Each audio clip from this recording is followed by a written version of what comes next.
Well, welcome everybody again to one of our advanced Rotary sessions on Tactical DCS. I am Bulldog 6. I'd like to welcome everybody to operational planning. A little background on myself in case we have a couple people that are new. I'm an ex-Army officer. I used to fly helos. I was also Special Forces and a CAV officer, air defense, and I got the pleasure of being a battalion S3, which is an operational planning officer, as well as going through armor school as a captain in the Army.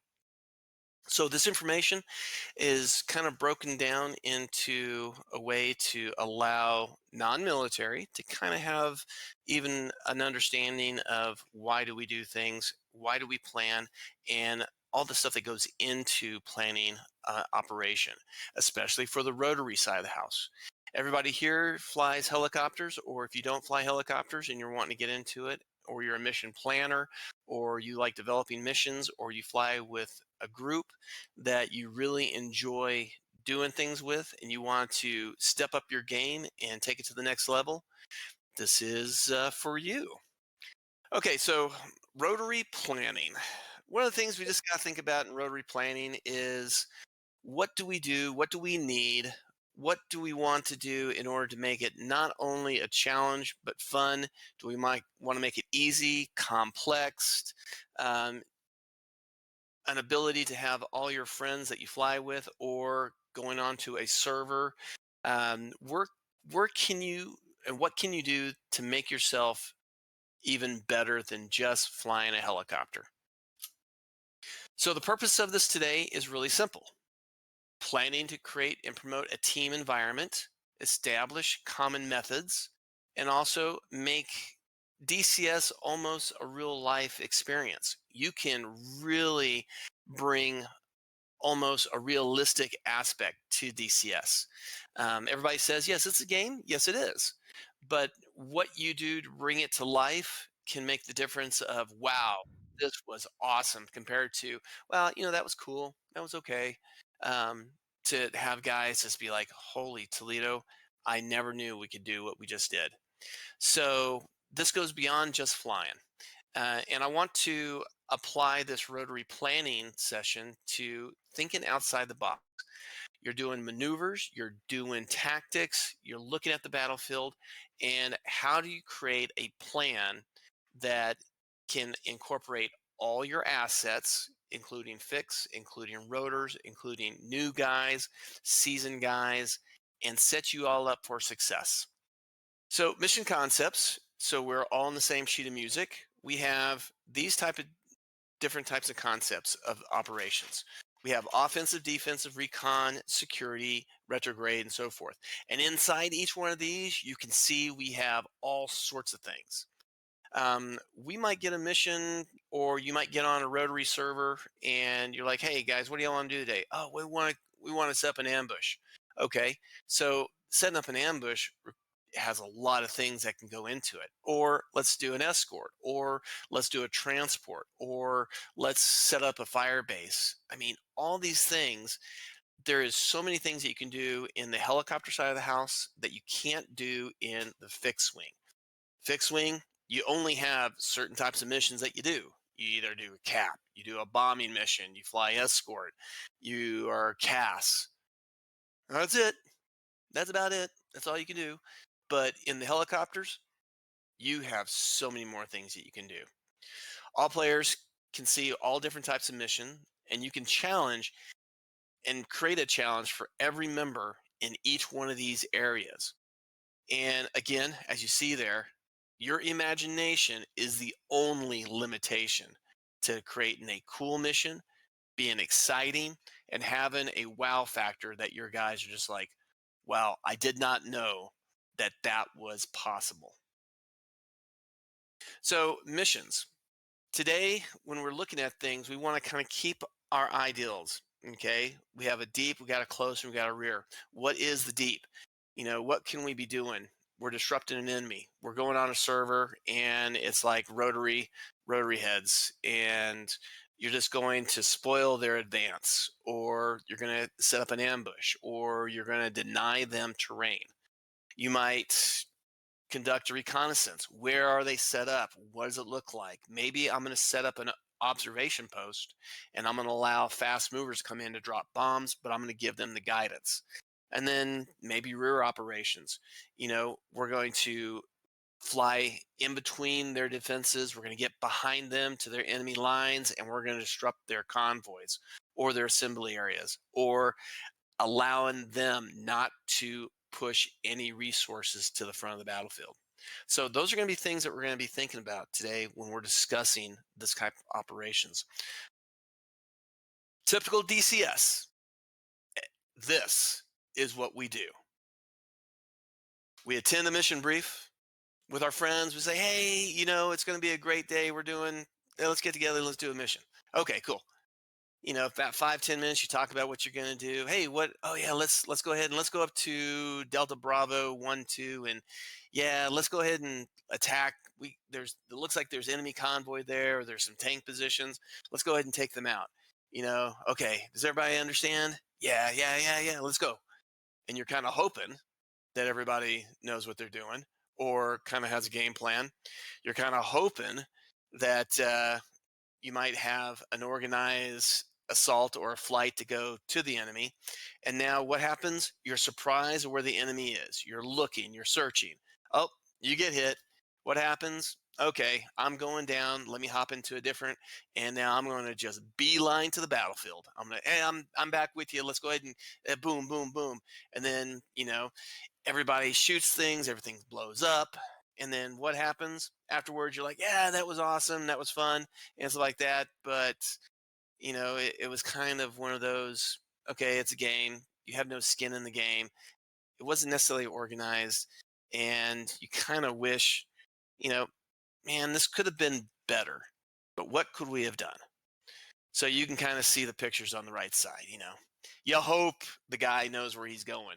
And if you're flying in the same helicopter with another guy, you're like, okay, I'm looking, but you don't quite know what's out there. And it's a game. So you can do that. So that's typical. That's almost typical if you're doing any of the session of DCS when you're flying with friends or flying with a group, or if you're in a unit. A lot of times, how much depth do they go into the planning aspect, and how deep is that planning? Today, we are actually going to go into a lot more. We're going to actually do this from kind of a real world aspect. Is there enough time to create a mission, and do you have a timeline?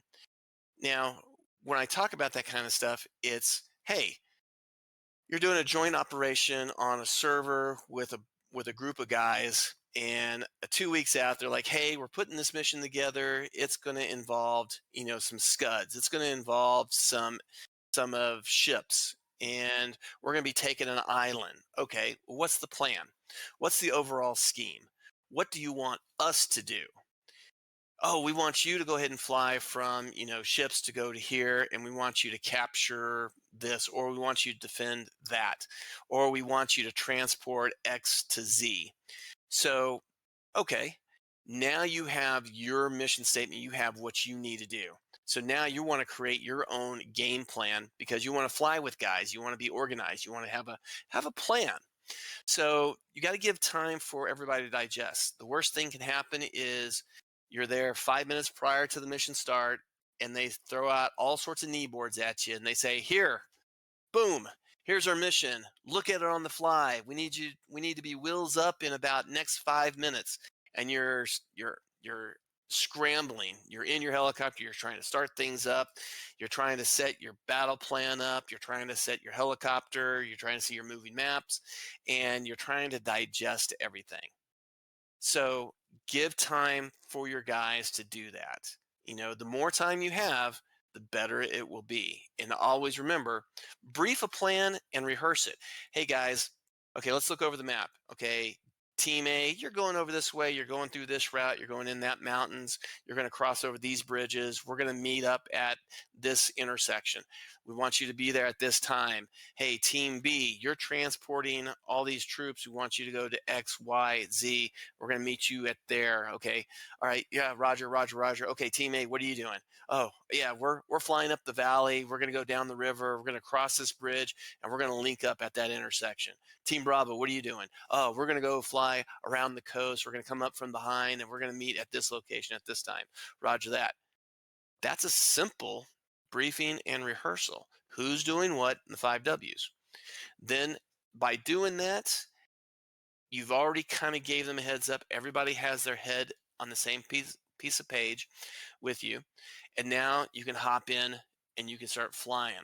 So having a mindset also of, is this real? Can I afford to die? What does a lot of people do? They just fly into the battlefield. They're flying at 500 feet. They're flying at 1,000 feet.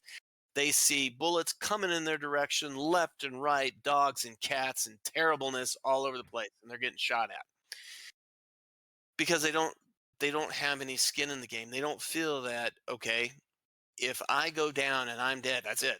I'm done. I can't I can't do that. And if you tell the guys, hey, we don't have any extra aircraft. You just can't hop out if you go down and then hop into another aircraft. Well, then that actually adds a different level of complexity because now you want to survive the fight and not just be there and take a round. You want to ensure that you don't get killed. And then you need to think about shoot, move, and communicate and doing that as a team. So when you're doing these planning, you're thinking about how are you going to maneuver on the battlefield, how you're going to communicate, who's going to shoot, when are they going to shoot, how are they going to shoot. Okay, who's going to transport, when are they going to pick up, where are they going to drop off, when, where, how, and why. And then also, at the conclusion, it's always a great thing when you finish a mission to debrief. What's right? What's wrong? Hey, what did we do good? Dude, that was an awesome brief, but it went to hell in a handbasket as soon as we crossed the river. All of a sudden, there was guys there that we didn't expect. Good point. Well, maybe we should next time when we do this, we'll have a contingency plan of if we come in contact, where are we going to rally? We're going to rally at A if we come in contact. That would have probably helped us out next time. Oh, yeah, that's a good call. And now you'll incorporate that and put that in the next plan. So you apply those lessons.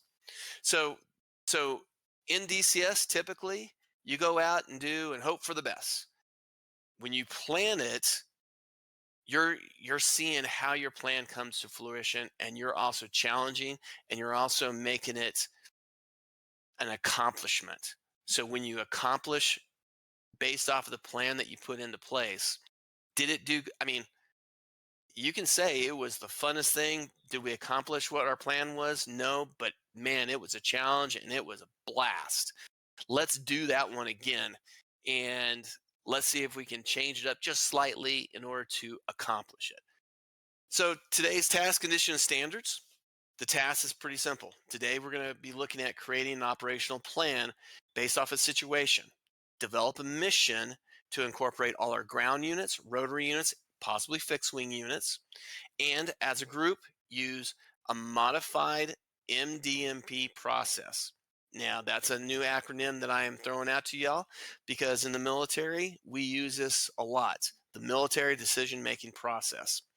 And that is how we develop our plan. And believe it or not, by going through that, you start filling in the blanks of an operation order. As simple as that. By doing this, you start developing all the answers to the questions that your team or your group might be asking you.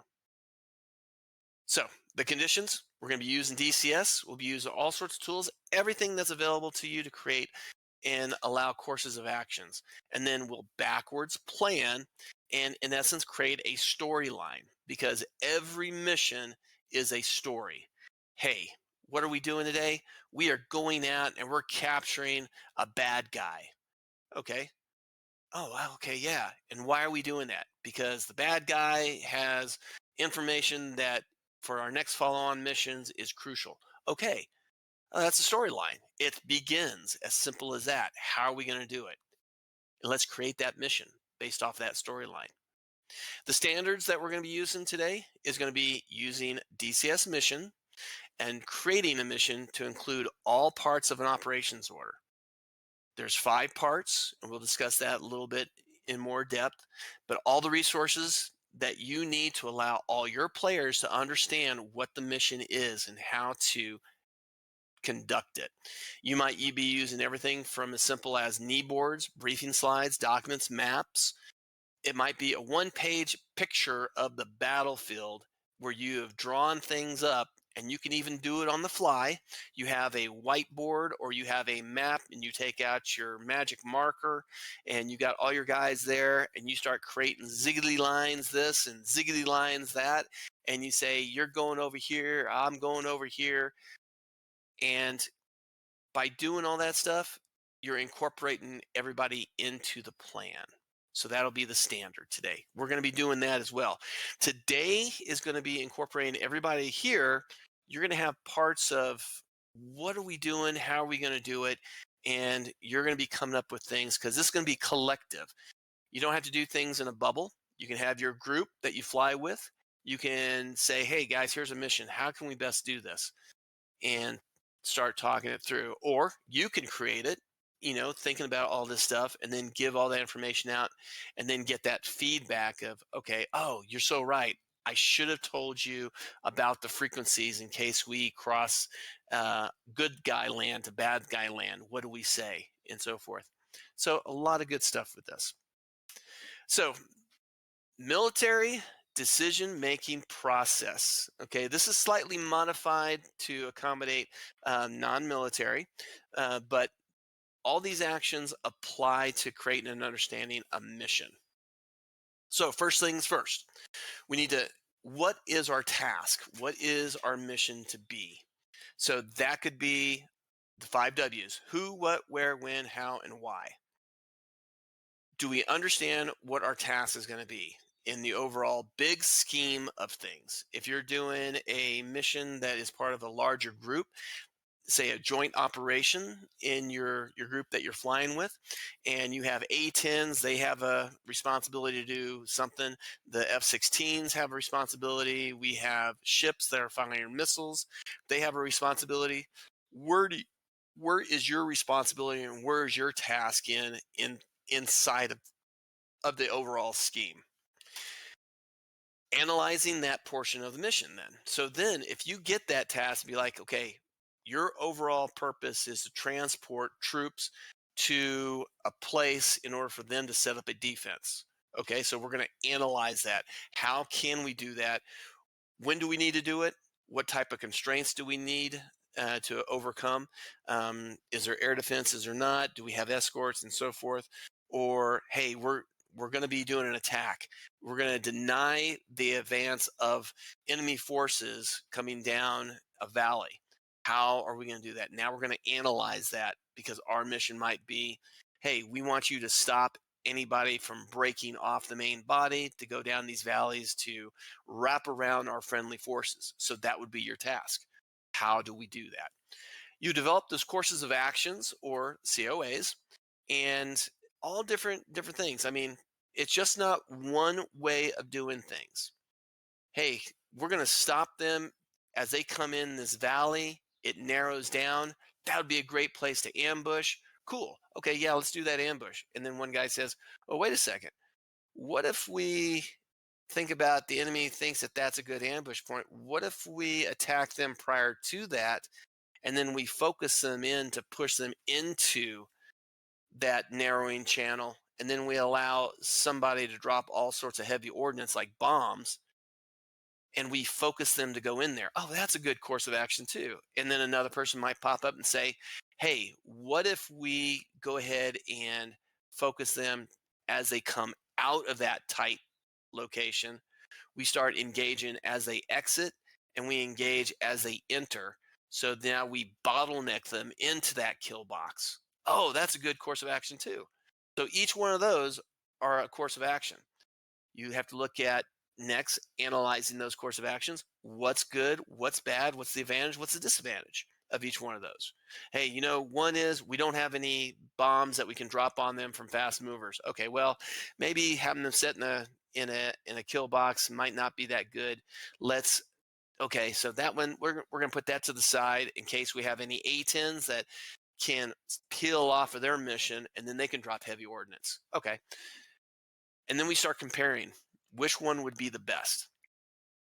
Hey, I like this one of let's push them into the kill box, and then let's go ahead and allow fast movers to come in. We'll coordinate and get an A-10 to drop heavy ordnance on top of them.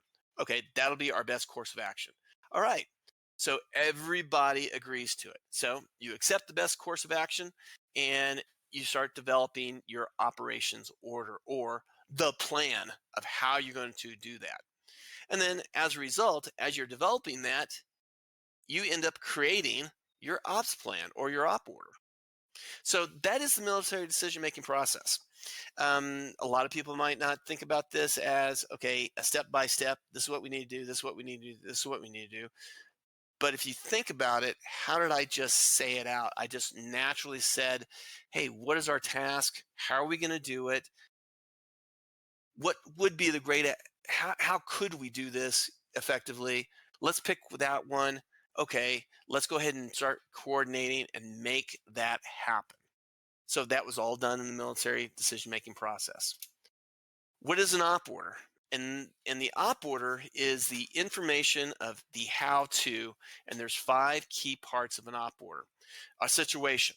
So if you develop your course of action through your MD&P process, and you decide this is what we're going to do, and you start developing how you're going to do it, you're going to answer all this stuff in there.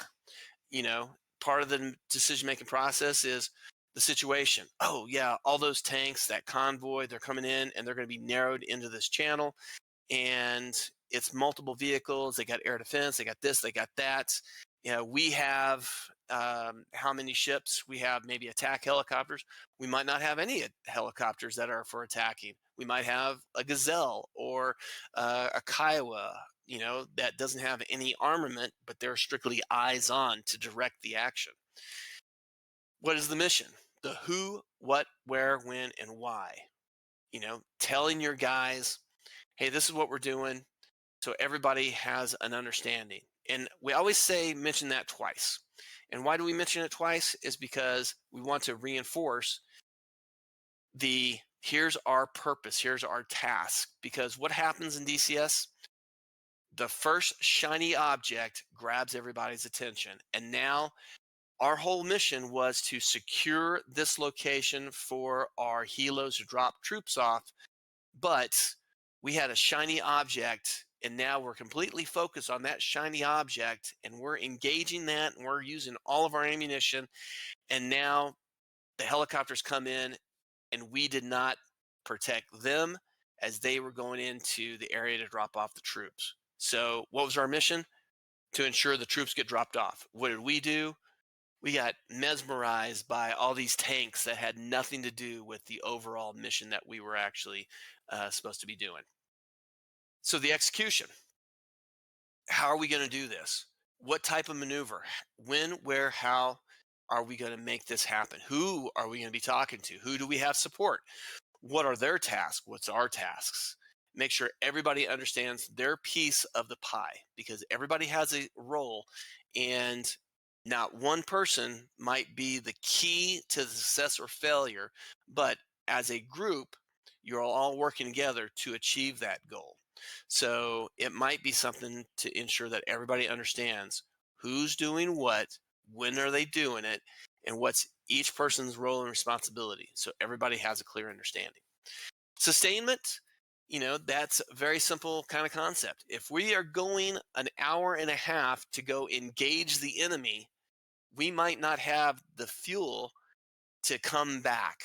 We might not be able to carry all the weapons in order to engage the enemy at that distance. So we need to think about logistics. Okay, well, hey, part of our mission, our MD&B process would be, okay, so we're going to go ahead and engage. We're going to set up this ambush. It's going to take a while for the convoy to get down there. How do we remain on station? Oh, let's see about putting a fuel point within 20 minutes or 15 minutes away or 5 minutes away from location that we're going to be engaged in, so we can easily fire all of our ammunition, go resupply, come back. Oh yeah, that's a good idea. Or how are we going to plan to transport? What if a helicopter goes down? What do we have in order to save that pilot that helicopter went down, to go pick them up so we can take them back so they can hop into their next helicopter instead of just magically despawning and hopping into a helicopter? And then we have command and signal, the coordination, the calls, the radio frequencies, who's talking on what. What's the worst thing that can happen is everybody's talking on the exact same frequency. There's a good and there's a bad to that. If you say, hey, we're all talking on FM 30, and then you got one team that is talking and he's trying to tell his other teammate where to go, and the other team is telling his teammate where to go, and everybody's talking over each other, now we get confused. So now who's talking on what? Who's going to coordinate? What are the signals? It could be as simple as, okay, we're going to remain radio silence until we are on station and ready. And I will engage and I will start the engagement with one hellfire. And the point is, I'm going to engage the radar or the SAM site, and I want to blind them. When I fire that first missile and you see that explosion, that's when you have permission to fire and start engaging your targets.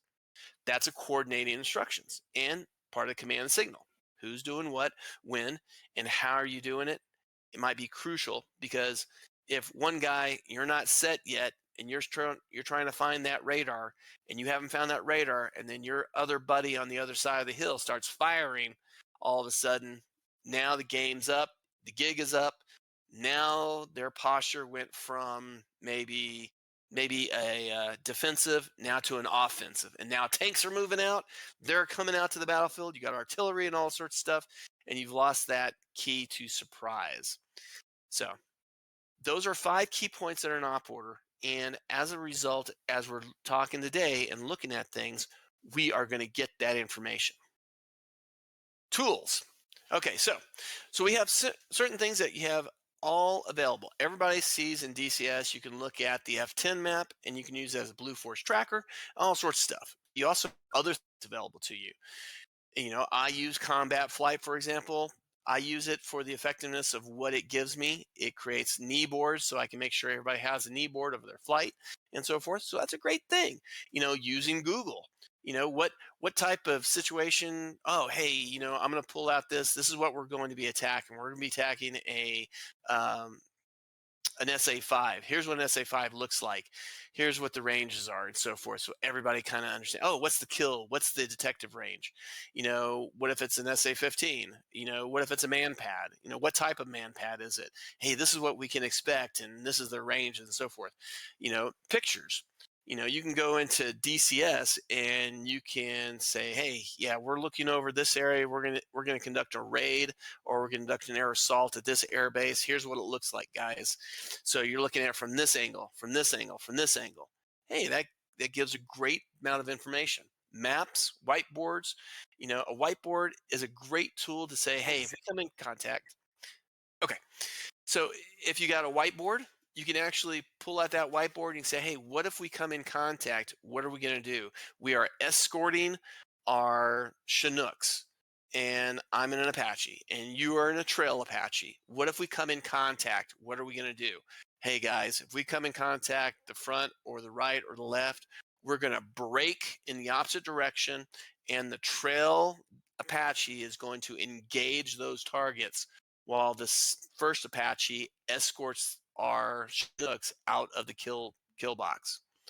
Okay, cool beans. And you're drawing it out. And it gives everybody kind of an understanding. Some of the things to think about when we're doing this with using tools is understanding what type of aircraft you're operating with, what type of equipment that you're operating with. If you have nothing but rockets or Hellfires, Or if you've got just machine guns, you've got a Chinook that has 3 gunners, okay, that means you have capability of engaging things from behind, left, and right. Some things to think about. An OH-58, for example, has a play time that is 2/3 of an Apache. Why is that? Because they don't have very big fuel tanks.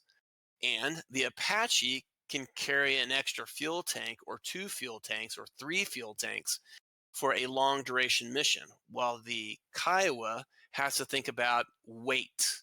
The weight of, if I carry in Hellfire, that means I can't carry as much fuel. That means I don't have as much time flying.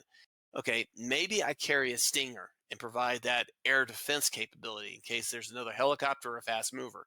Maybe I don't bring any ammunition and I use my laser as my weapon of choice, and the Apaches bring Hellfires, or stuff like that. So think about that. Weight is always a factor considering fuel. And what do you need to do to think about going from point A to point B? Do you have enough time to be on station and play? Do you need to create a fuel point? Or do we need to think about requesting, hey, for us to accomplish this mission, I need to have, let's say, a fat cow, pre-positioned fuel points. Or you say in your DCS mission building, hey, I'm going to put a fuel truck or I'm going to put a FARP right here that has fuel, because I know it's not enough. I can't get all the way back. And if I take my time to get all the way back, then the battle's over and I've done more traveling than fighting. What's the limitation for like a Ka-50? Night is a very big limitation for a Ka-50. Yes, it's got a camera, but it needs illumination for that camera to work.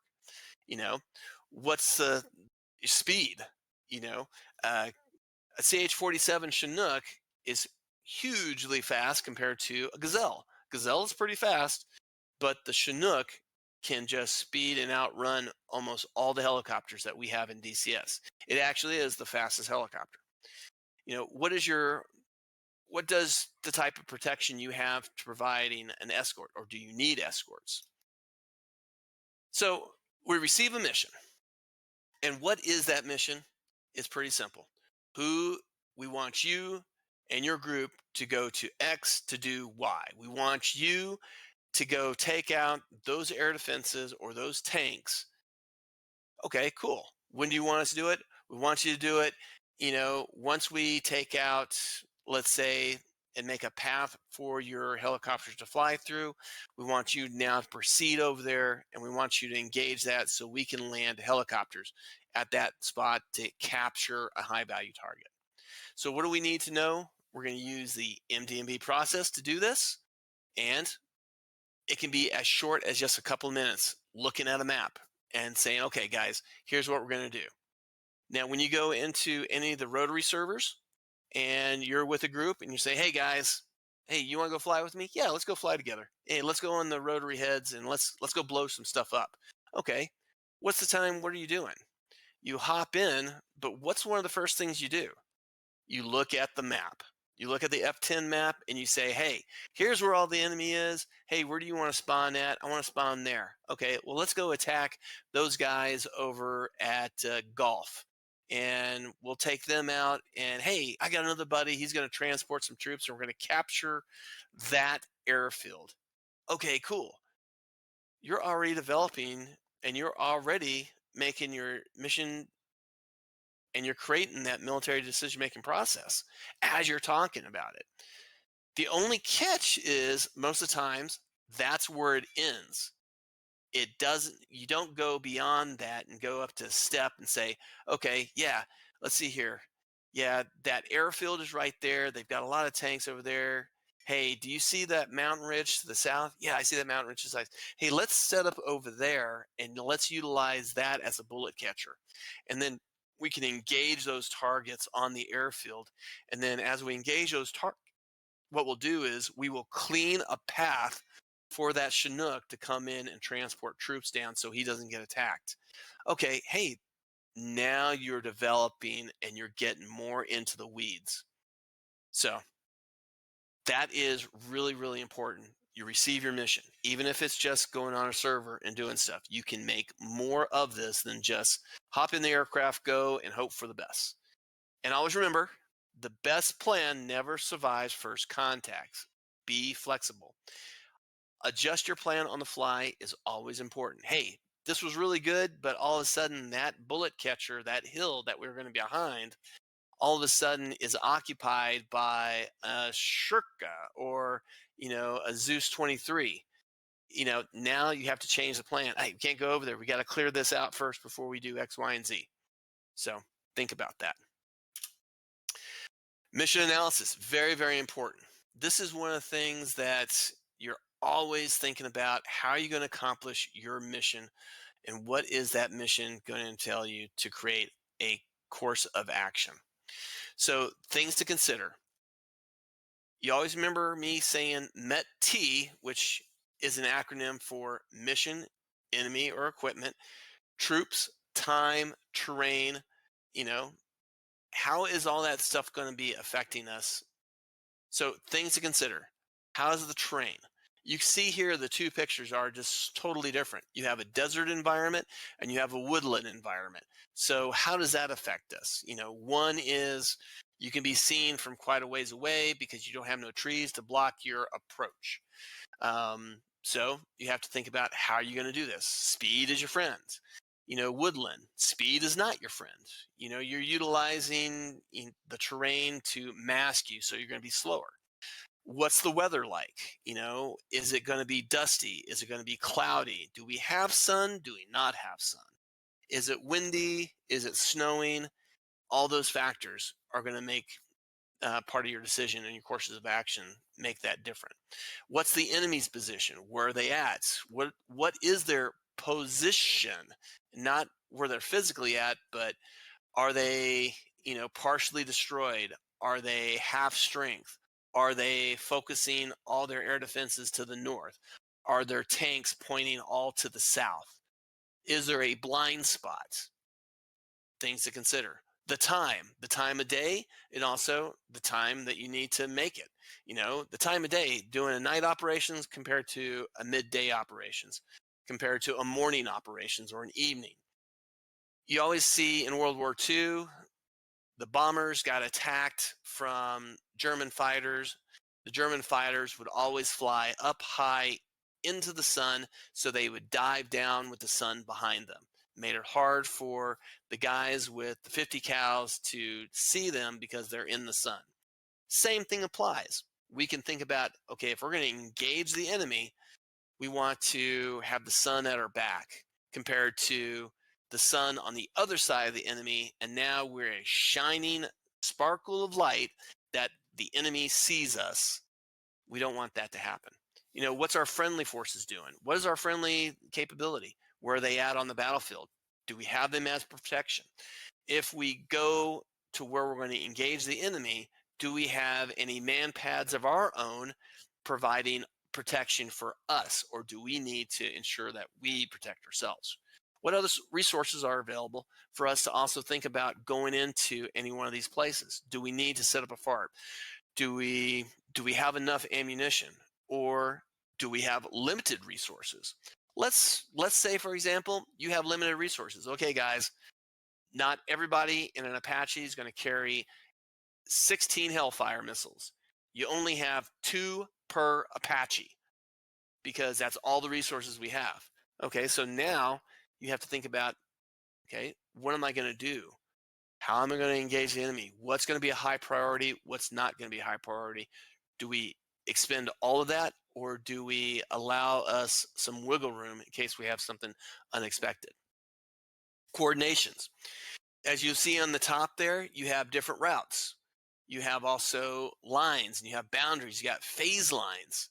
Those phase lines are there for a purpose. What's the purpose? Well, one of the purposes is we're telling somebody that does not have an F10 map or is on a radio, and they're just listening to you, and they're keeping track, because when they hear you pass phase line Bravo, that's when they're going to go wheels up, and they're going to start inbound to the objective. So coordinating instructions, having stuff on the map, understanding who's got what responsibilities. The lower right is a good example of zones. So we have a no-fly zone, and we have these lines. We might say, okay, Does everybody see where everything intersects Bravo 7-3? And we've got target reference points, or TRPs. All right. So Team A, your responsibility is Bravo 7-3. You are going to secure all those avenues of approaches, and you've got 6 of them that comes into that town. And you're going to deny any enemy coming into that town. That is our focus point. Team Alpha, you are going to go to Charlie 6-3, and you are going to ensure that friendly forces can move down that road. So you're going to provide protection for those friendly forces. Wow, coordinating instructions. That's what's happening. And now you go into skill set. Do you have guys that can barely fly a helicopter compared to guys that can do every single little thing and understand their helicopter to 100th degree? You have to play with that, and you got to consider that. Okay, maybe I'm not going to put the guy that's just barely new and he can barely hover. I'm going to put him in the thick of battle. Maybe I'll put him behind guys that are really proficient so they can see them, they can watch them, and then they can follow their actions. Hey, that's something to think about. And the complexity. You can make this really complex with so many moving parts. It can be overwhelming, but it can be also challenging and fun. We have to be at A, phase line Bravo, at a certain time because we got fast movers that are going to come in and they're going to pound a hole in the enemy's defense to allow us to go through. Or we have field artillery that's going to start bombarding these positions to keep their head down as we sneak over their enemy lines and not get shot at, because we want to get into their rear and we want to be those eyes on that, say, headquarters element, and we want to help our fast movers drop bombs. And then communications. Communications, kind of self-explanatory, very important. Terrain affects us on a communication. Do we need to have a high bird, and so forth? So, course of action. As we see here, we got to understand what the big picture is. If we're going to develop a course of action, who's doing what, even outside of us? What is our mission? Our mission might be to go to conduct an air assault over near phase line Delta at objective Bangor. Okay. In order for us to do that, we have a unit that's going to go and secure TRP in 6-2, 6-3, 6-4. We want to occupy those because we know that there's resources there that we don't want the enemy to come and resupply as we do our objective. Oh, okay. As a result, we're going to start firing field artillery at Firebase Lightning, which is up in the upper left-hand corner. Oh, okay, yeah. They are going to be targeting TRP Mike 3-1 and 5-1 because they have a mission and a purpose. Oh, okay. So now we're starting to see things, and we can start developing our course of action. Okay, do we have multiple routes? Yes, we do. We can go either route copper, silver, or gold, go into our objective. We're going to go there and, okay, yeah, that's a good idea. And we're going to come in from the south. Yeah, that's a good idea. And as a result, we've created these lines, and everybody sees my little cursor, and you can be talking to your buddies. You can be like, okay, this is one course of action. If we come up through this valley, then this valley provides us protection. Okay, yeah, but it means it takes a little bit longer. And as a result, we have nothing that we can identify until we get to the road, and we're so close that, now we're within striking distance and the enemy can see us. Okay, yeah, that's not bad. Route silver. Hey, this might be good because we can use the train and we can follow the road. So it's nighttime, and that's an easy identifiable feature. Hey, if it's going to be nighttime, I'd much rather have something that I can easily say, road on the right side of our flight. When we come back, it's going to be on the left side of our flight. Okay, easy, easy, easy. Route copper. It's going to be morning time frame. Oh man, I don't like the morning time frame. I don't want to be out in this flat lands. I want to be, if we're going to be morning and they can see us because the sun's coming in from the east, I'd much rather use the terrain as cover. Oh, okay, yeah. So we have different courses of actions, and you start to say, what's the best one? And then you go with it. Understanding the big picture again, what's happening when you develop your own plan.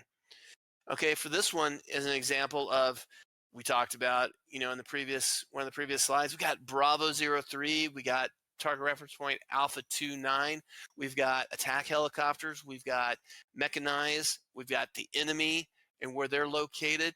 What's the enemy's disposition? What are they doing? How are we going to come in?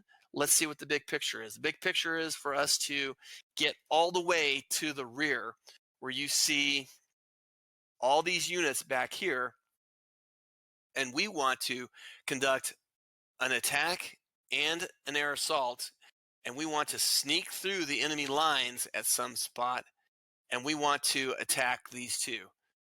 So understanding the big picture of what these guys are going to be doing, what our friendlies are going to be doing, what's the fast movers? Well, the fast movers are going to attack here, they're going to attack here, and they're going to attack here. Or, for example, the fast movers are going to attack here and here to create a lane for the Apaches, the Chinooks, or the UH-60s to come in, and we're going to capture this one right here, or we need to capture this location there. Okay, that's the big picture of what we're going to do. We're going to go now and create courses of actions in order to accomplish that. What do we need others to do? You can get all the way down in the weeds, and this would be another course of action, for an example, to conduct a recon or supply support. Now, notice, if I give you this piece of paper, even 20 or 30 minutes, and we start talking about it, who's doing what? What is happening? You could just take this alone and put it in a kneeboard, and everybody kind of starts thinking about, oh, hey, this is what we're going to do. Oh, now I understand. Oh, okay, yeah.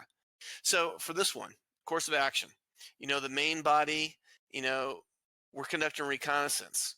NA, or named area of interest, number 2 for the main body. Where is that? That is down here, right here. So we're thinking the enemy is going to be coming down this MSR here. So we want to gather information on this. Okay, that's going to be us. Splitter forces, are they doing, and are they redirecting into a different kill box? So are they coming in here? If they are, then that's one course of action. But if they are coming in this direction here, now we're creating a kill box for our field artillery. So we might say, what are we trying to do? We don't want them to come into this one. We want to redirect them to move them this way. So they are in this kill box for our field artillery and our multiple rocket launch to annihilate them. Hey, that's a good point. So how are we going to do that? What's the results of our reconnaissance? Are they doing it? And this mission could be, you're in a Ka-50, or you're in an Apache, could be in a Kiowa, could be even in a Huey, and you're just popping over the trees and you're conducting reconnaissance. That's part of your information. What do we need to do? Confirm or deny the enemy's activity at these NIAs. Locate their strength. What are the key bridges? Can we blow those key bridges? Is there a bridge that, if we deny them to cross, it forces them into a kill box that we want to have? Defend the evacuation of friendlies coming down these MSRs as well. All sorts of stuff, and we might even say, hey, we're going to create man-pad locations or anti-tank teams along certain avenues of approach. That are things that in this course of action, you can develop, and you can start saying, hey, what is my mission statement? The who, what, where, when, how, and why. You are going to go over to NAI2 for what purpose? To deny them that approach and force them into a kill box. When? We need you to do it ASAP, or once you get the word that they've crossed over one of the target reference points, or they're in the no-fly zone. Why? In order to fix the enemy in a position that we can use field artillery to destroy them. You did not fire a single round, but you've had an impact on the overall mission. So again, you don't have to fire a single round. You can actually have a huge amount of responsibility in order to accomplish the bigger picture. Here's another course of action, another drawing. Look at this. So this one would be an example of an attack by fire or support by fire. So who's doing what? You see on the left side, you've got helicopters that are going to set up and they're going to engage enemy defenses. You have an observation post in court about 1/3 to the left, and you have it on the east side. You have attack helicopters coming in from the east, going to attack positions near phase line Charlie. And then you have the main body of our ground units coming in the gap at phase line Alpha and Bravo. And where are they going? They're going to go push up all the way through the valley, break through their defenses to get to a further location past phase line Charlie. But everybody has responsibility, and understanding the big picture, now you can say, okay, what is your piece of the pie? Your piece of the pie is on the west side. You're going to set up and you're going to start preoccupying the enemy's position while a cavalry unit or a scouting unit creates a distraction. All right. They're conducting reconnaissance and measuring the strength and might be probing their defenses because we want the enemy to think that's where the main body is coming through, not through the center, but from the west side. And you might have the responsibility of making that happen to make the enemy think, hey, this is where the fight's going to begin.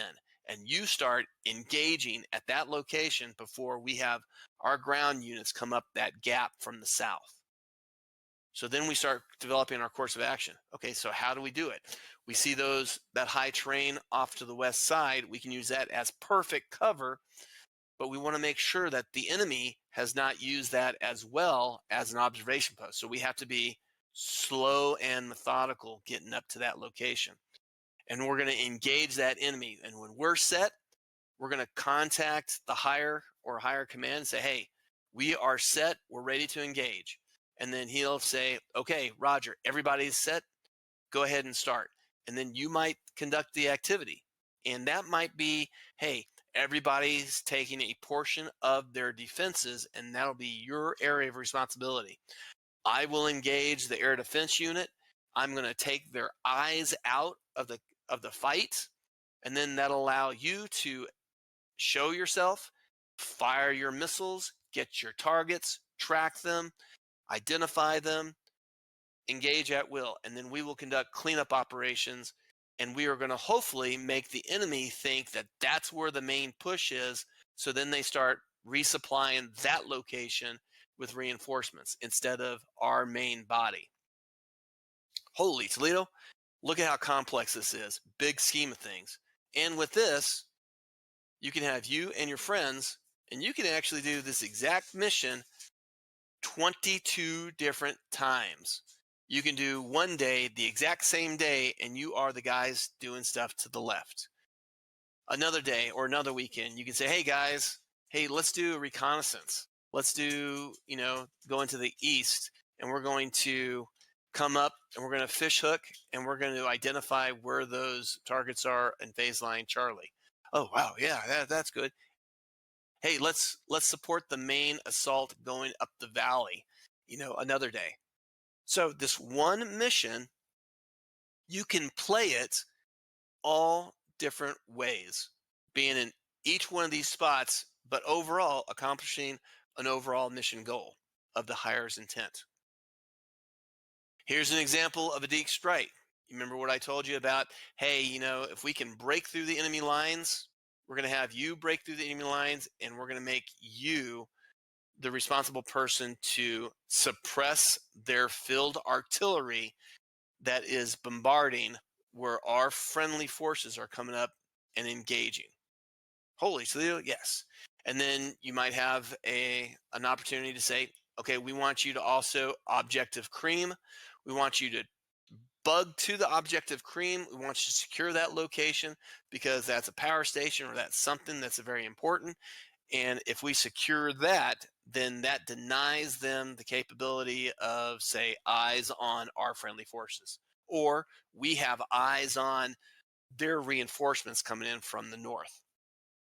Again, simple drawings that you can utilize and tell your guys so everybody's on the same sheet of music.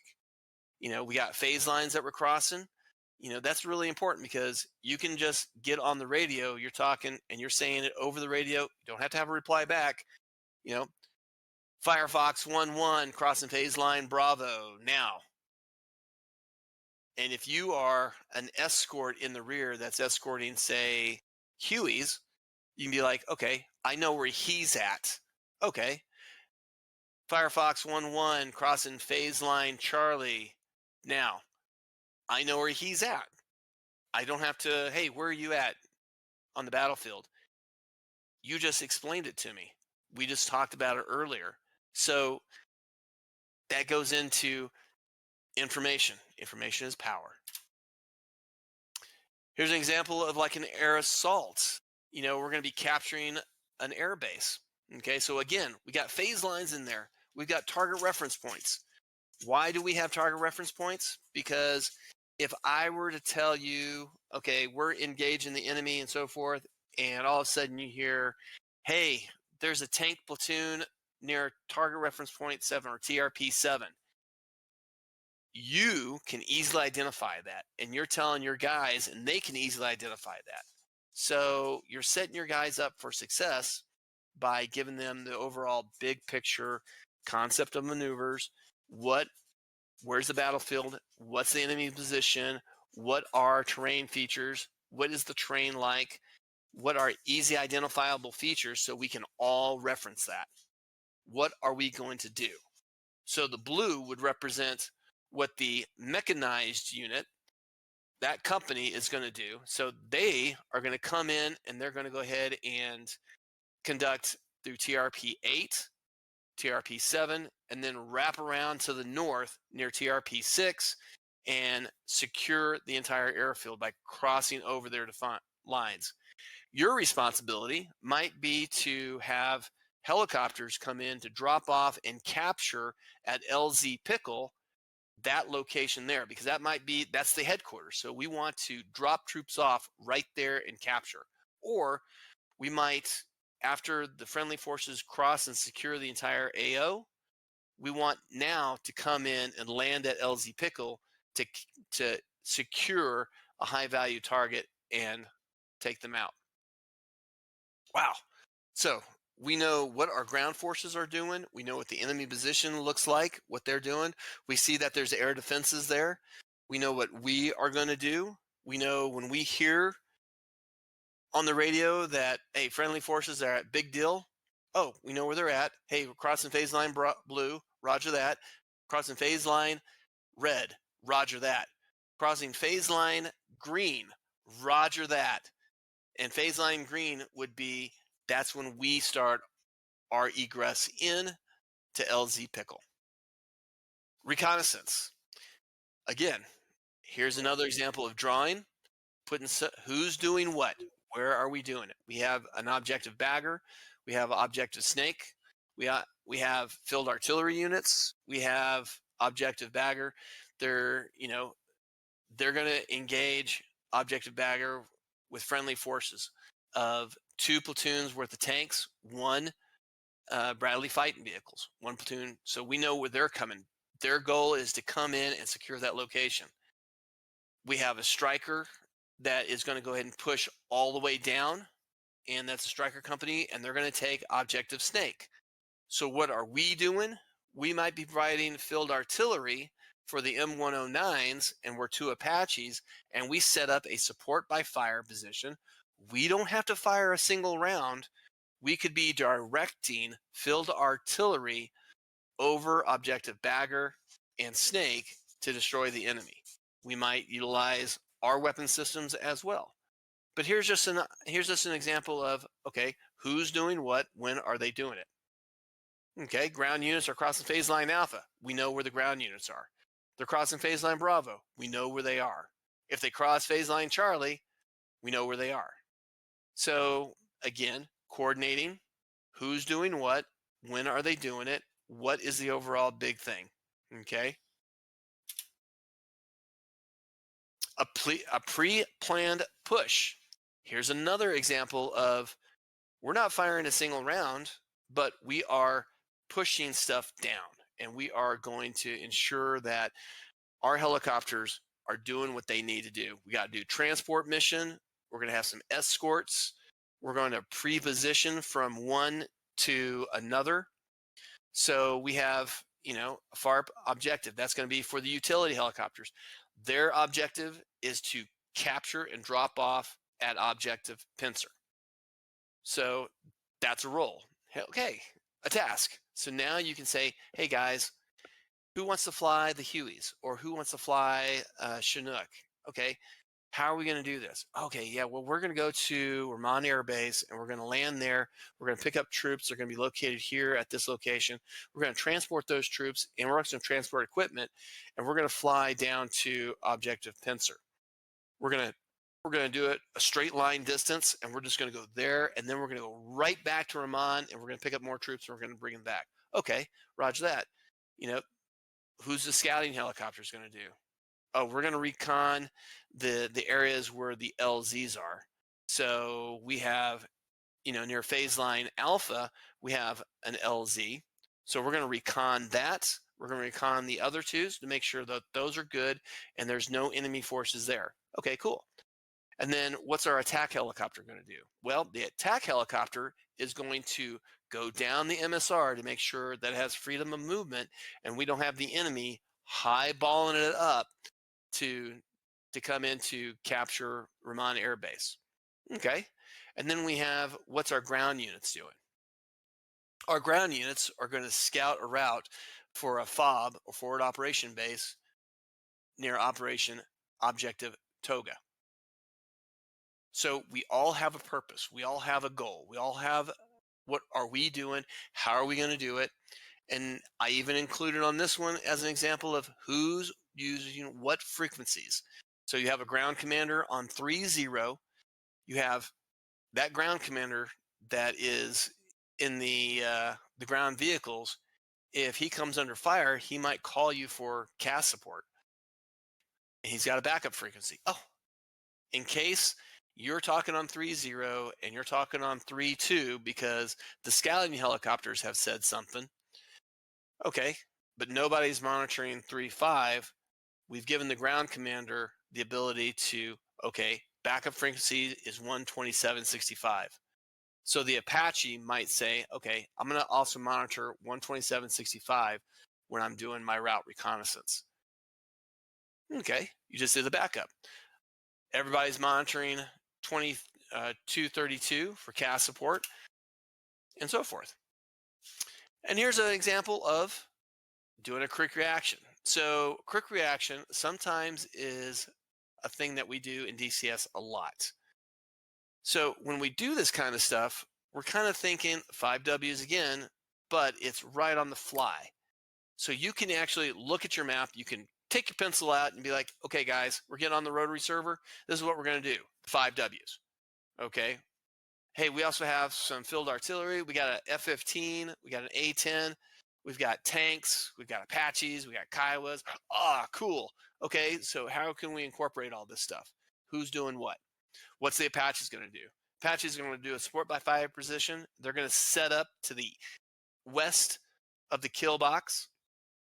They're going to identify targets. They're going to act as a FACT or forward area controller. And they're going to direct the F-15s and the A-10s to go pound the enemy. And then we're going to conduct cleanup after that. Okay, coordinating instructions.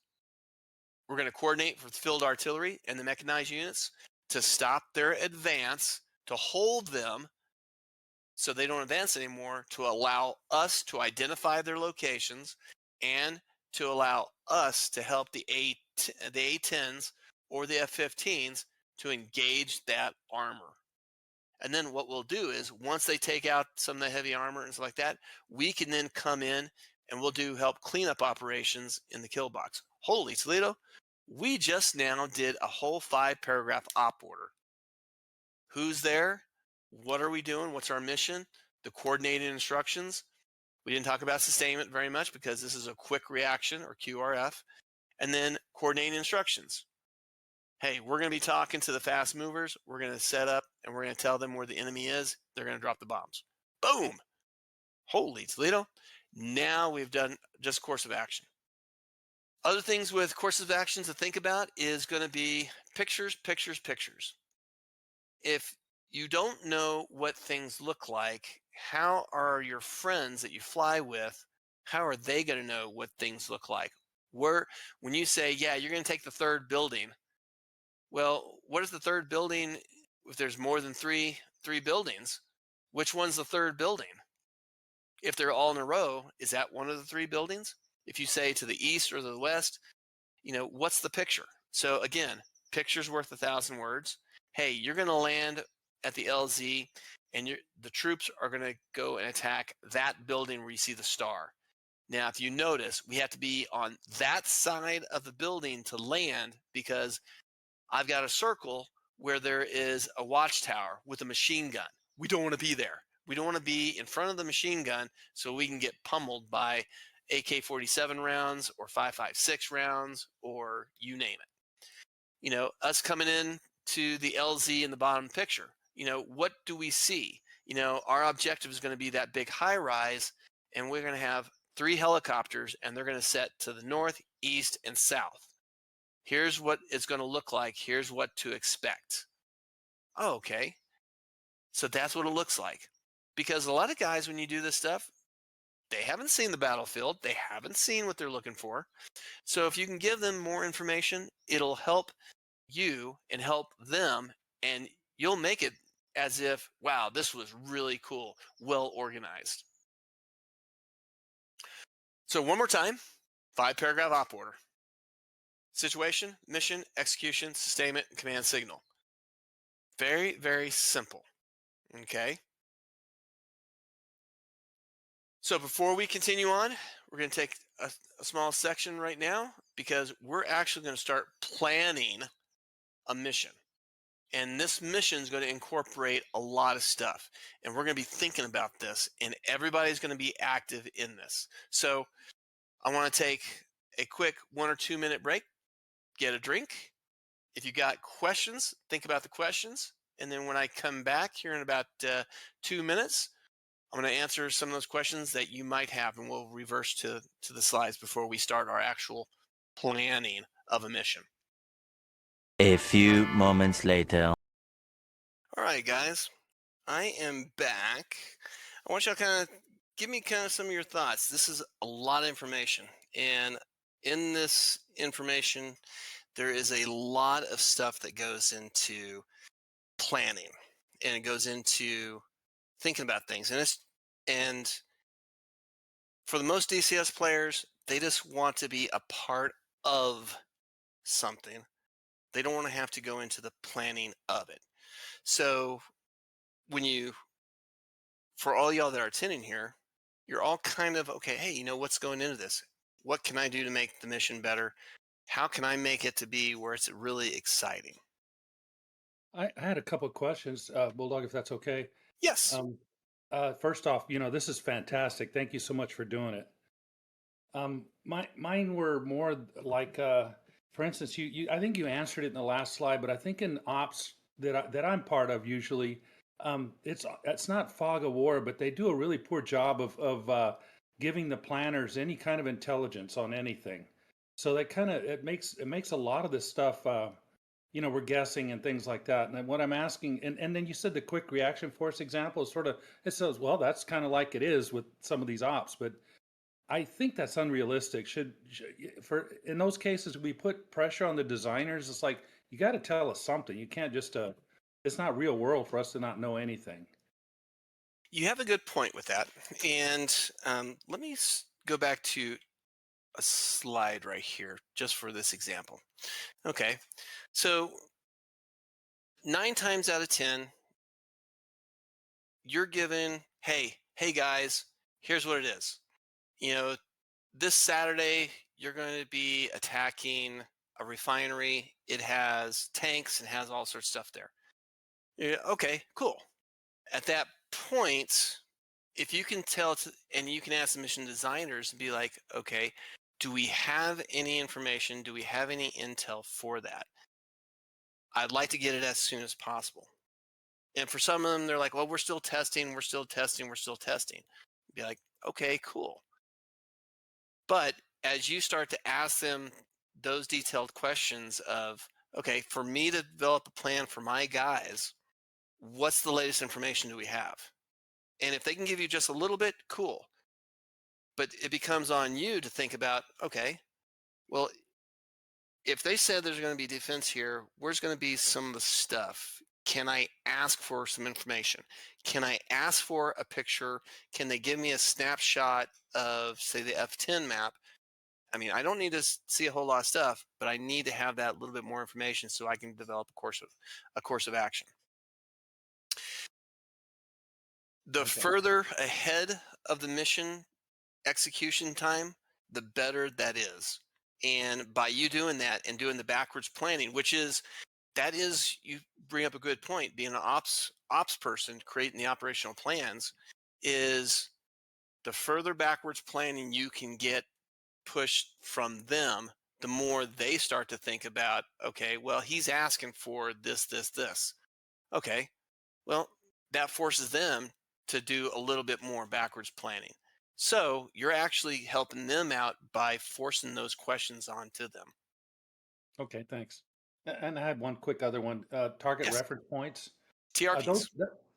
Yeah, as a target reference point, that's not an actual target, right? That is something where it's I hate to say it, like a bullseye or something like that. It's just a reference, or is it an actual target?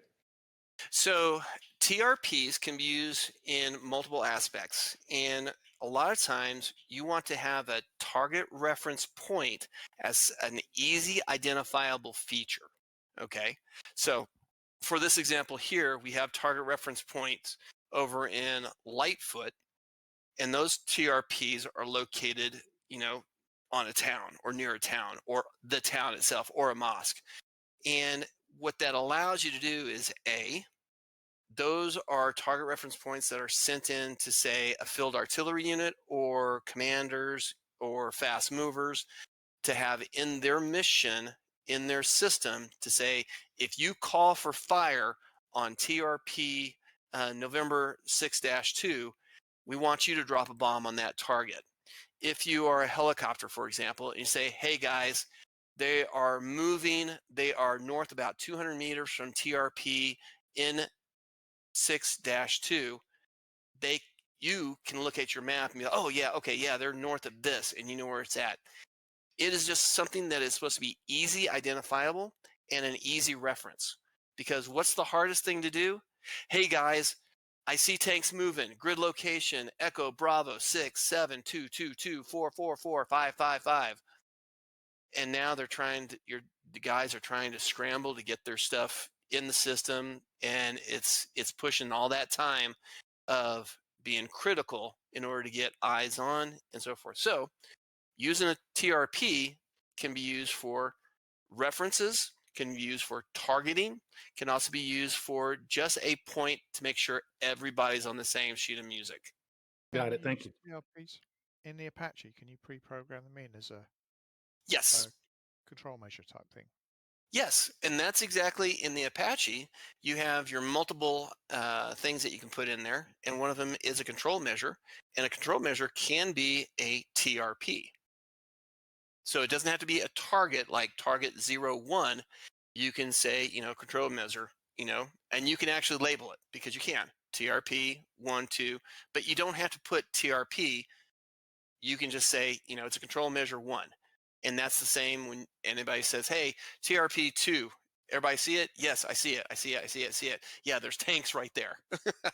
Oh, roger that. I see it to the east, to the west, and so forth. And you can easily slew over there to it. One thing that I don't like doing is, let's look at it from this example here. Okay, so I have up to the north, everybody sees my cursor. You see that TRP Alpha 29. Well, why is it there, not at that intersection? Well, if we zoom in at that location and we start to notice here, we see this water. This water kind of goes towards, and it's a bridge. So that's an easy identifiable feature.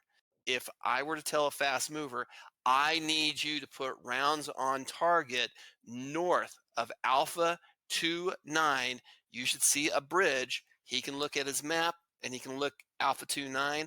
He can program that, already have it pre-programmed. He sees it and you say, hey, north by about 200 meters, 300 meters, or a football field, or north to the next road intersection. It gives him a quick identifiable feature that he can now zoom in, push over, and says, I see it. There's 2 vehicles on the road moving south. Yes, 2 vehicles moving south, clear to engage prior to the bridge. Roger that, strafing now. The bad thing is sometimes where you see in the lower right-hand side, November Zulu 02, no fly zone, and I just put in 02. And that right there might not be an easy identifiable feature. So that might be a bad example of putting a target where, okay, it's on a hill. Well, there's 75 hills around here. So which hill is it? If I were to look at a map and I don't have my situational awareness, oh, well, I put it on top where there's a antenna or there's a satellite dish or it's the only hilltop that has a house on it. Oh, okay. Now that's an easy identifiable feature. Yeah, when you're talking about building up the picture for these missions and plans, one of the things that they do on our server is they've got the base mission there, Mhm. and individual flights are allowed to fly during the week before it to do recon Yes. and build up a picture for ourselves. Now, the great thing about that, and for the gentleman that is an ops, that's also a great example of really getting your guys invested, skin in the game, because hey guys, we got a joint operation. We got a JO mission on Saturday.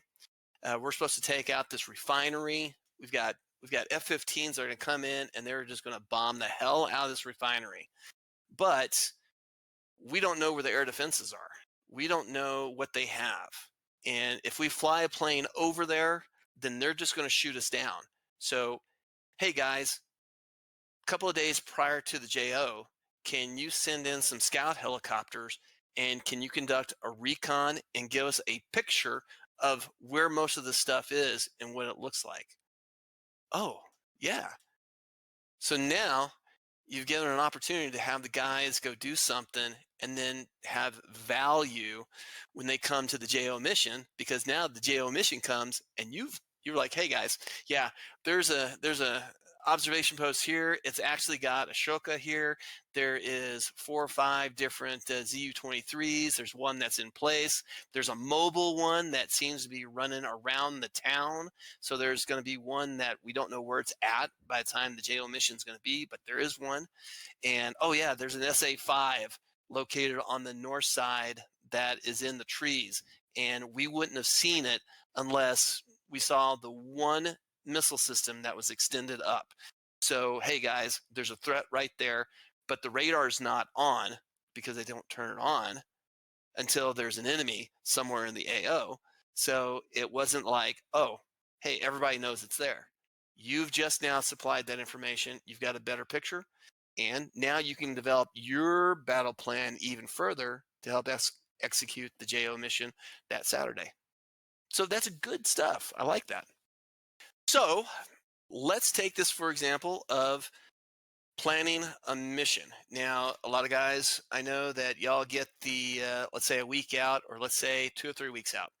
And it's you're in your staff meetings, you're with your groups, or you're doing it on a server, and you say, hey guys, hey, next weekend, let's go ahead and let's do a quick mission. Let's do this, or let's do that. Okay, so what are we going to do? How are we going to do it? Where are we going to do it? The further out you can to plan, the more involved it can be, the more detailed it can be, the more taking Murphy out of the equation for things to go wrong. So here is a situation. So I want everybody to have their mindset that you have all your own flights. Okay. Now, since you all have your own flights, I want you to think about how you can utilize your aircraft or your group or your team to accomplish some of these tasks and some of these missions. So let's discuss what the situation is. So here's the situation. It's hypothetical. We're in a situation that the UN has been trying to get this one country to stop building nukes. We all seen it in the past 2 to 3 weeks, 2 or 3 months, the whole nuke thing and taking out the nuke facilities. So we're going to incorporate that into this scenario. So this scenario is pretty simple. One is they got fission material. They're going to put it in a scud, and they're going to show their strength because they are so weak right now. They want to ensure that nobody attacks them. So as a result, they're going to demonstrate a nuclear explosion. And they have enough material that they can put it into another, so then they can say, hey, I'm showing you that we can do it. Don't touch us, or we're gonna nuke you. So the enemy has secured nuclear material and is planning to modify a Scud warhead. The S2, just like Ops was asking for into intelligence, S2 has identified that there's 2 large cargo aircraft that are going to be en route. We don't know what type they are. They're going to be en route to Al Mahayed Air Base and should arrive at 0630 in the morning. So they took it off before dark, and they're supposed to be arriving sometime that morning. It is believed that they are carrying U-236 modified warheads. So they're already ready, and they just need to be installed. So these modified warheads could be allowed, it could be 45 minutes for them to convert a Scud B to a tactical nuclear tipped warhead. It is unknown the quantity of the nuclear material and if it is self-contained device or a remote detonated device. With that being the case, all the information we have now is it's being transported from one location to another location. We don't know if it's raw material or if it's already active, ready to explode. So we don't know that kind of stuff. So this airfield has, where they're going to, has 2 SA6 batteries and has 1 SA5 battery, and they're both, all 3 of those are active. It has multiple AAA surrounding both the south side of the airfield. And there is a resupply unit that is coming from MSR Gold, and it's expected to arrive at 0730. So this is just, a normal supply unit. Don't know what all has, and so forth. And there is 1 company-side Scud unit that's on the west side of the airfield, estimating 2 company of infantry, and no armor or mechanized support within 60 nautical miles. There is 1 Mi-26 located near the Scud currently, and that's what we saw earlier, currently, and is suspected to have a high-value target, engineers and scientists, but is unknown if it is still present. So the weather conditions right now, the weather is east to west, 5 to 10 knots. It is clear, no precipitation is expected. So that is a situation. So as we gather that, what do you think, before I go into our mission and go into overall scheme and maneuver, what do you think we're going to be needing to do? You're saying the mission objective is, I guess, is to destroy the Scuds, right? So the threat, or yeah, sorry, many things going on in my mind. Yeah. The threat is probably the biggest threat is the AAA, because they won't let us get in close. And you said it's on the south side, right? Mhm. So that sort of, without looking at a map or anything, indicates try to come in from the north behind cover if possible. Okay. So that would be good, but we don't know. And we see the words remote detonate. Oof. Wouldn't you hate to be engaging and then some suicide guy is like, I'm doing this for Allah. And he's like, all of a sudden, boom. And now you have a tactical nuke that just detonates. So we might not want that detonation. We might not want the fallout depending on the location where it's at.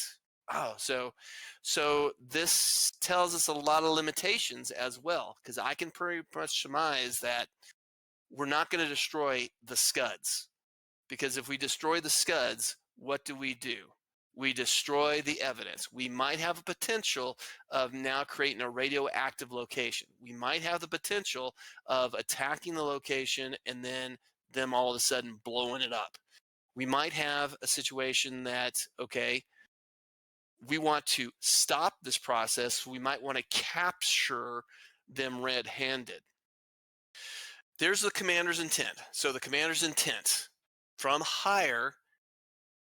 So due to tensions in the relationship between the surrounding countries, this country has a goal of regional domination and has planned to use a nuclear device to demonstrate its ability to strike fear to its neighboring countries and control the waterways.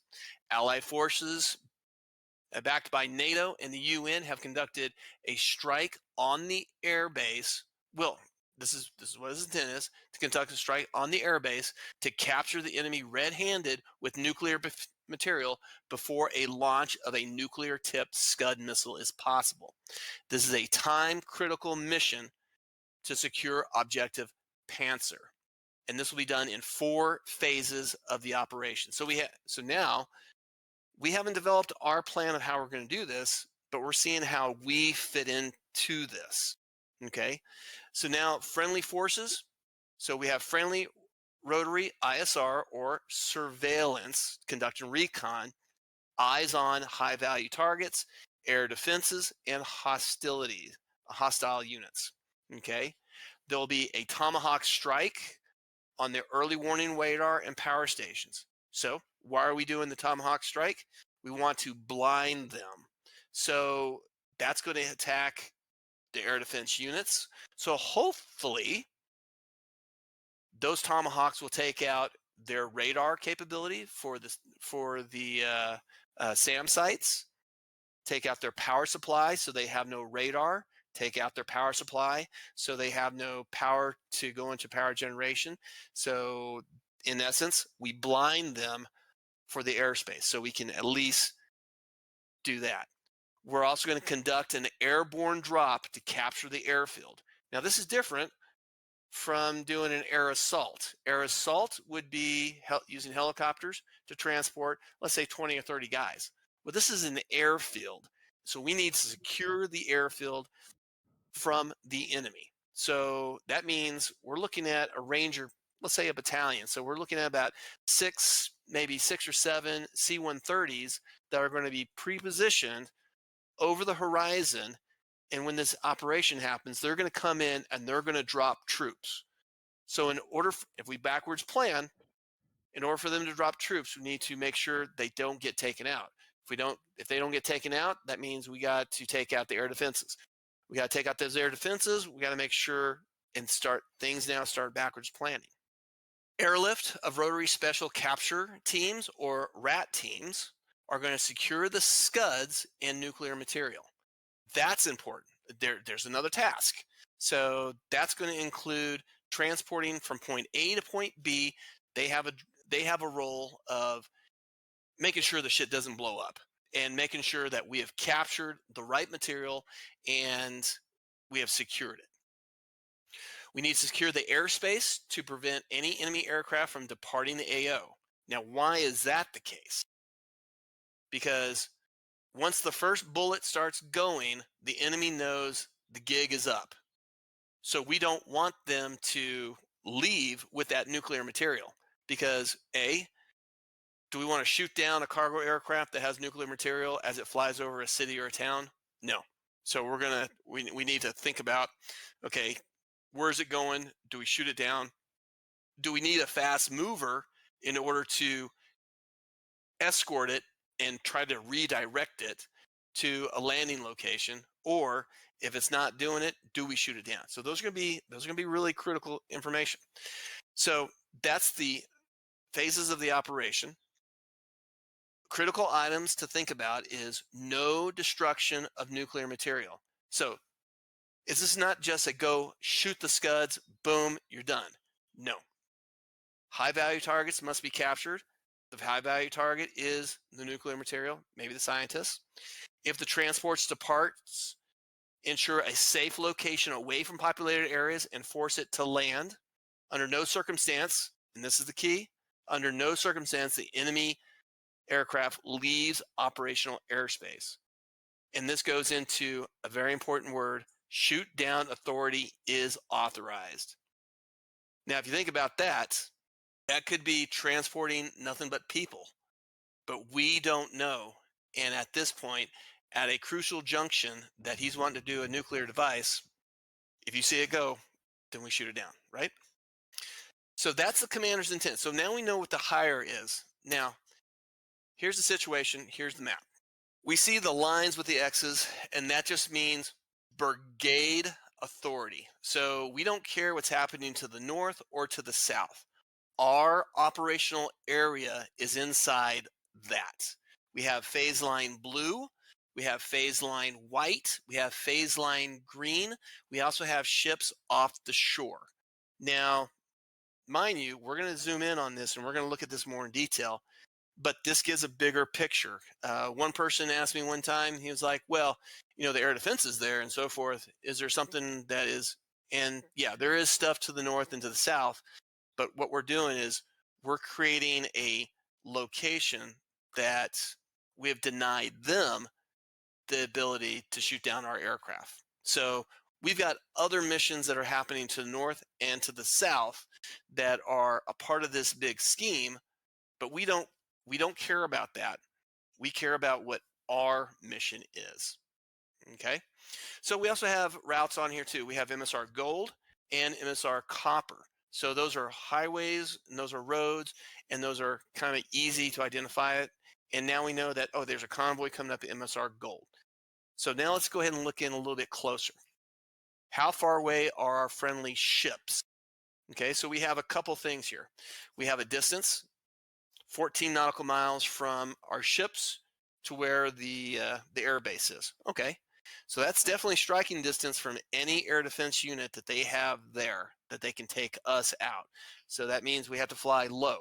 We have to utilize terrain, buildings, and so forth as protection. That also means until that air defense unit is taken out, air power, we don't control it. Okay. We have the RAT teams. You look in the lower left-hand side, RAT teams are located in LZ Taco. So we have an LZ, and that's where the RAT teams are, and they are going to be pre-positioned there, so we have to go pick them up and drop them off. Okay, so we got a little bit of situation of the map. Phase line white, phase line green.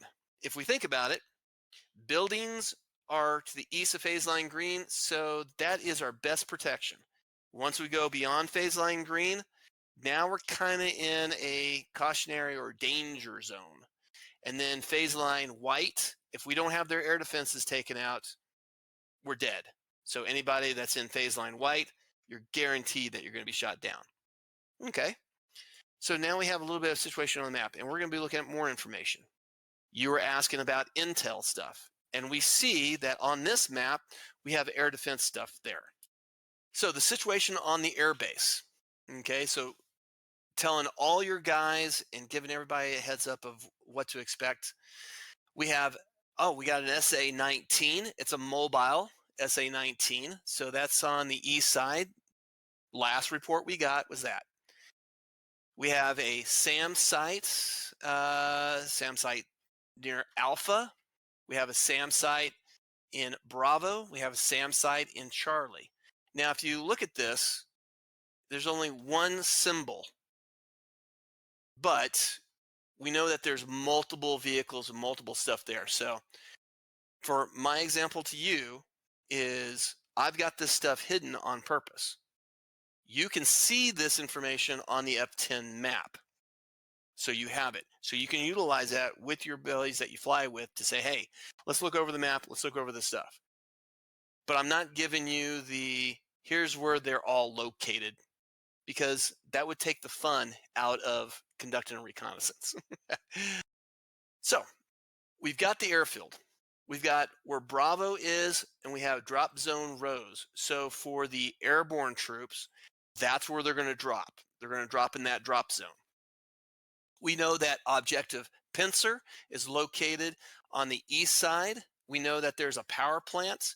We know that there's ZSUs. There's 23s all over the place, especially to the south. And we know that there's a troop garrison in Delta. So right where that kind of makes kind of like a square, that's a garrison location. We are suspecting transfer in Echo at the FBO there. So there's going to be multiple aircraft and probably a lot of activities happening. So if we look at it, we have airbornes are going to capture A, B, C, and D. So when they conduct their airborne drop, you're going to see a battalion plus worth of troops pushing to the north, east, south, and west. They're going to capture, we have to bring a capture team to come in and capture the Scuds. We also need to locate all the AAA east and west of the airfield. Very important because AAA is going to take out our airborne guys, so we need to ensure that they are taken out. Okay, so that's what the situation looks like. And we also have a reference of kind of distance-wise. Pictures. Pictures are worth 1,000 words. Objective pincer. Okay, we have our high-value target. It is the third hangar is where it looks like there is a Scud disassembled, just awaiting the warheads. And there is multiple Scuds inside some of these hangars. So this is what it's kind of looking like. And this is from the south looking north. And if you look off in the distance to the north, you see buildings there. Maybe a good observation. But that also means if a helicopter's flying over there, there's people over there, they might know that we're here. So that's also another, things to think about. What's the civilian population? Are they going to tell them the gig is up and there's a helicopter flying? And we also have a picture, looks like there's an Mi-26. And remember, this information doesn't have to be accurate to right now for the mission. This could be, hey, this was taken 24 hours earlier, okay? And there was a helicopter. That's why he says, doesn't know if that helicopter's still there. So just because you see it here doesn't mean this is what it's going to be when you get there. And if you look off right where the arrow is for pincer up here, you'll notice that there's some Scud, and look at, there's Scud launchers, not Scud launchers, there's SAM launchers located all over here too. So some things to think about. Now looking at from the north looking south, there is the Scud, and it is located right there. And there's that Mi-26. Okay, yeah, and I can't really tell if there's stuff out here on this picture. So, but that's for the RAT team. Okay. So hires, phase of the operation. 1, we have our airbase. So here's what's going to happen. 1 is phase 1. Once we have guys that are conducting reconnaissance and they have eyes on, and they see over near, everybody sees my my thing here, over here, once the cargo aircraft has conducted deboarding and they start transferring what we suspect to be material, we're going to have eyes on. We're going to maintain eyes on. If the vehicles start to move over to this location here, remember we have 45 minutes. Once it gets here, for them to actually have an operational warhead, it's going to take about 45. It might take less. It might take longer. They might have some issues. Don't know. But when that starts processing and we see those vehicles leave the tail end of that cargo and they start moving, we need to ensure that they're coming over here, right? Now, once they come over here, now we've caught them red-handed. Now, if they're driving right here, they can drive anywhere. They can go into any type of building. So we need to have eyes on. So either north or south, we need to have eyes on these two locations. And we need to report the activity. Once we identify that, yes, they are there, the guys that are conducting reconnaissance calls it out. And the commander calls on the radio on the entire net to know this is now starting. Geronimo. So you hear that over the net. There is a sub that is off the coast that's going to fire Tomahawks because the enemy doesn't know that we have a submarine there. That's part of our deception. They think we're just doing humanitarian and we're just resupplying the coastline with humanitarian food and all that good stuff. So they're going to launch Tomahawks. The goal of the Tomahawks is to take out the power station, take out the radars to the SAM sites to blind them so they don't see things. Phase 2. Now you got to start clearing the ADA. So that's where the helicopters come in to do the attack role. You've already targeted, because remember, when who's ever conducting reconnaissance, you can be reconning, you could be plugging in if you're in an Apache, you could laze and store every one of those targets. And now you're systematically taking out those targets. We got to clear those air defenses in order for the airdrop to happen. Once the airdrop happens, troops are now going to go ahead and secure the airfield. Now we need to provide an overwatch or a defensive and supporting those ground units. So now you got to get into the airfield. Once we get into the airfield and we secure objective Panzer, now we need to get the RAT teams to come in and land. And now we become a defense, because now we know that there's a ground unit that's en route. We don't know if they're going to speed up. We don't know what type of weapon systems they have unless we have somebody with eyes on that MSR to tell us what they have. Okay?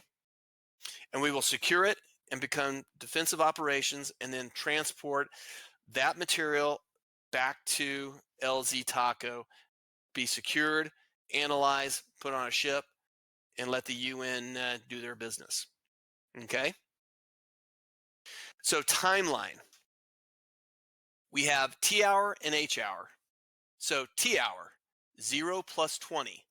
Start conducting reconnaissance. Give you about 20 minutes to get eyes on and start reporting what's happening.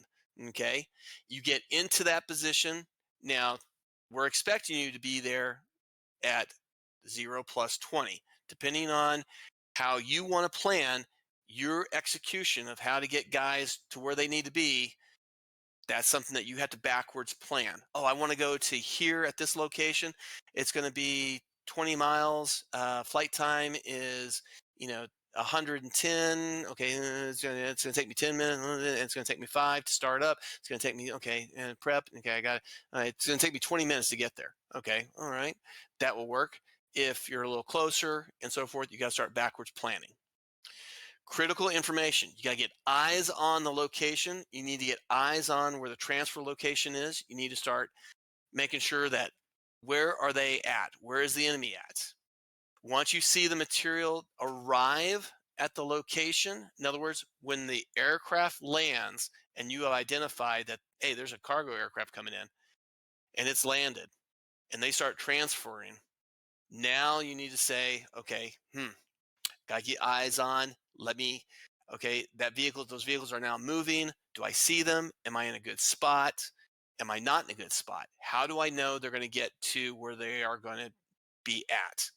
Once they are over near the Scud location, you can say over the radio, Fox is in the hen house. Fox is in the hen house. So now that says to everybody, what? Material is there.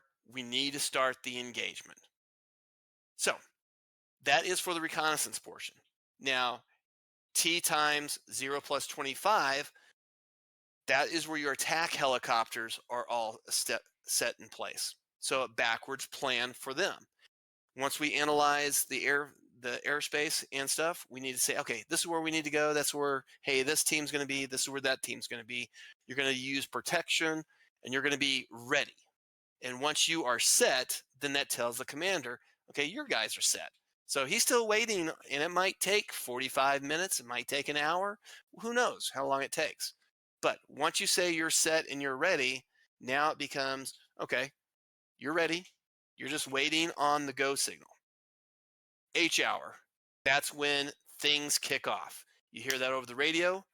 Now, phase 1 begins with the word Geronimo, and it takes about 6 minutes for the first cruise missile to impact. Okay, and then you've got to start clearing the engagement. Okay, so the engagement area, you start clearing it. Once you see that first missile hit, boom. Once the radars are taken down, now you can lift up, and you shouldn't have any worries about any missiles coming in to give you a nice tickle. HR plus 20, prepping the airborne drop. So 20 minutes, once they hear the word Geronimo, they are expecting you to clear the airfield for ADA because they are going to be on the east side of the mountains off in the distance, and it's going to take them 20 minutes once they clear that mountain in order to come in. But at that point, if there's any missiles in the air, they can be taken out. If there's any ADA, they can be taken out. HR plus 30. They drop their troops. It's cool eye candy because you get to see C-130s dropping their airborne troops, and then you see the guys on the ground and they start doing their business. Okay, you need to be on site. You need to be providing that overwatch. You need to suppress any enemy activity that's going to affect them, and you need to be proactive. They need to capture the airfield. HR plus 40. Once they clear and they got objective pincer under control, the rat teams need to come in, secure the nuclear material. That means you're bringing them in. You got to go back, pick up the next guys, bring them in, and then you got to pick up the materials and take that back. Okay. HR plus 05, conduct resupply, sustainment. In other words, we own the airfield. At that point, we need to set it up and we need to secure the airfield. And that means beginning defensive operations. You need to set up a defense, and you need to think about post operations to make sure we don't get surprised by any ground units, because we were told that there's no heavy armor. So we need to think, just because we were told no heavy armor now doesn't mean there could be a quick reaction force on its way. So we need to set up defense. So that's the timeline. So again, let's review this as we start to discuss this. We just received our mission and our tasks. We're going to analyze and we're going to identify constraints. We're going to look at courses of actions. We're going to compare those, and we're going to accept one of those, and we'll conduct an operations order. Okay. Now we're doing this as a large group, us all talking together. So it's not one person has the responsibility of doing this. So we're going to talk this through and everything. And then as we conclude today, I'm going to let y'all go ahead and take whichever mission y'all want. Y'all are going to take that back. And over the course of a week and stuff like that, I want you to go ahead and go into the mission. And I want you to be able to come back to me a week from now and say, hey, here is my mission. Here is my material. Here is what I would give to all my guys. And here is what we would do. And we'll kind of analyze it. We'll see all the good and the bad about it. But my overall goal is, say, within maybe 2 to 3 weeks, I'm going to take one, or I might even incorporate all you guys, and I might put that all in one mission, and we'll set a time aside to actually execute and get to actually have some fun and do it. Okay? But I'm going to allow y'all to have the mission, the MIS file that's already preset and ready, so y'all can do this on your own and you can test it and stuff like that, because this is not easy. This is going to be very difficult. I've got 3 missions. One's easy, one's a little bit harder, and one's a lot more difficult. When you fight at night, it's always increased risk. So we always have that. One more time, looking over what we're going to get out of this is situation, mission, execution, sustainment, command signal. 5-paragraph op order that we can easily tell people, hey guys, this is what our mission is. Let's look at the map. And you can explain. You don't have to give this written. These are just things that you want to ensure that you kind of cover when you're talking. What are we doing? So let's look at this. Okay. So if we're going to create the 5 W's real quick, what are we going to do? We're going to create a mission. Okay. Who's doing what? When are they doing it? Example again is team A, you're going over here. Team B, you're doing this. Okay. So what information do we need? I want to say the ops officer guy, I think he said, I don't have a whole lot of information. So let me give you a little bit. Let's see if we can look at something real quick. And that would be, what does the terrain look like if the enemy could see me? Okay. So as we're looking at this, what is this representing? Just off the top of your head, if you look at the upper left hand, what do you think this is telling us? Line of sight. Line of sight. We have a distance, we have an observation. In other words, if I can see something and I am 20 feet in the air, which would be on top of a building or let's say a radar or something, and I'm looking at aircraft that are 200 feet and above, where is my blind spots? Or I'm sorry, what can I see? Who can I see? When can I see it? So the red represents, boom. If I am at less than 200 feet, I know that they will see me anywhere there's a red. That's guaranteed. So that's where those phase lines came in. Okay, so if I got those phase lines in there, because I put it in there, where's my kill? Boom, I put it in there. I know they can reach out and touch me. I know that if I'm to the south and I'm at 10 feet and I am, let's say, distance wise, I'm over here somewhere. I know that, okay, yeah, if I'm close to the ground, their radar won't be able to see me, but I won't be able to see them. I know that if I'm along this MSR, if I'm 10 or 20 feet in the air, they might not be able to see me, but I might not be able to see them. So, with all that being the case, I need to use terrain to my advantage. So, as a group, what type of things do you think we should think about? What type of aircraft should we think about? Do we use Kiowas? Do we use K-50s? What would be a good role for a Chinook, or let's say the Huey, or a Blackhawk?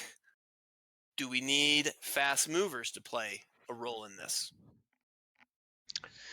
Okay, the best machine for this mission with when you analyze the terrain like this one, nowhere to conceal or to hide, the Kiowa and the Gazelle, the best one. Okay. Gazelle Yeah.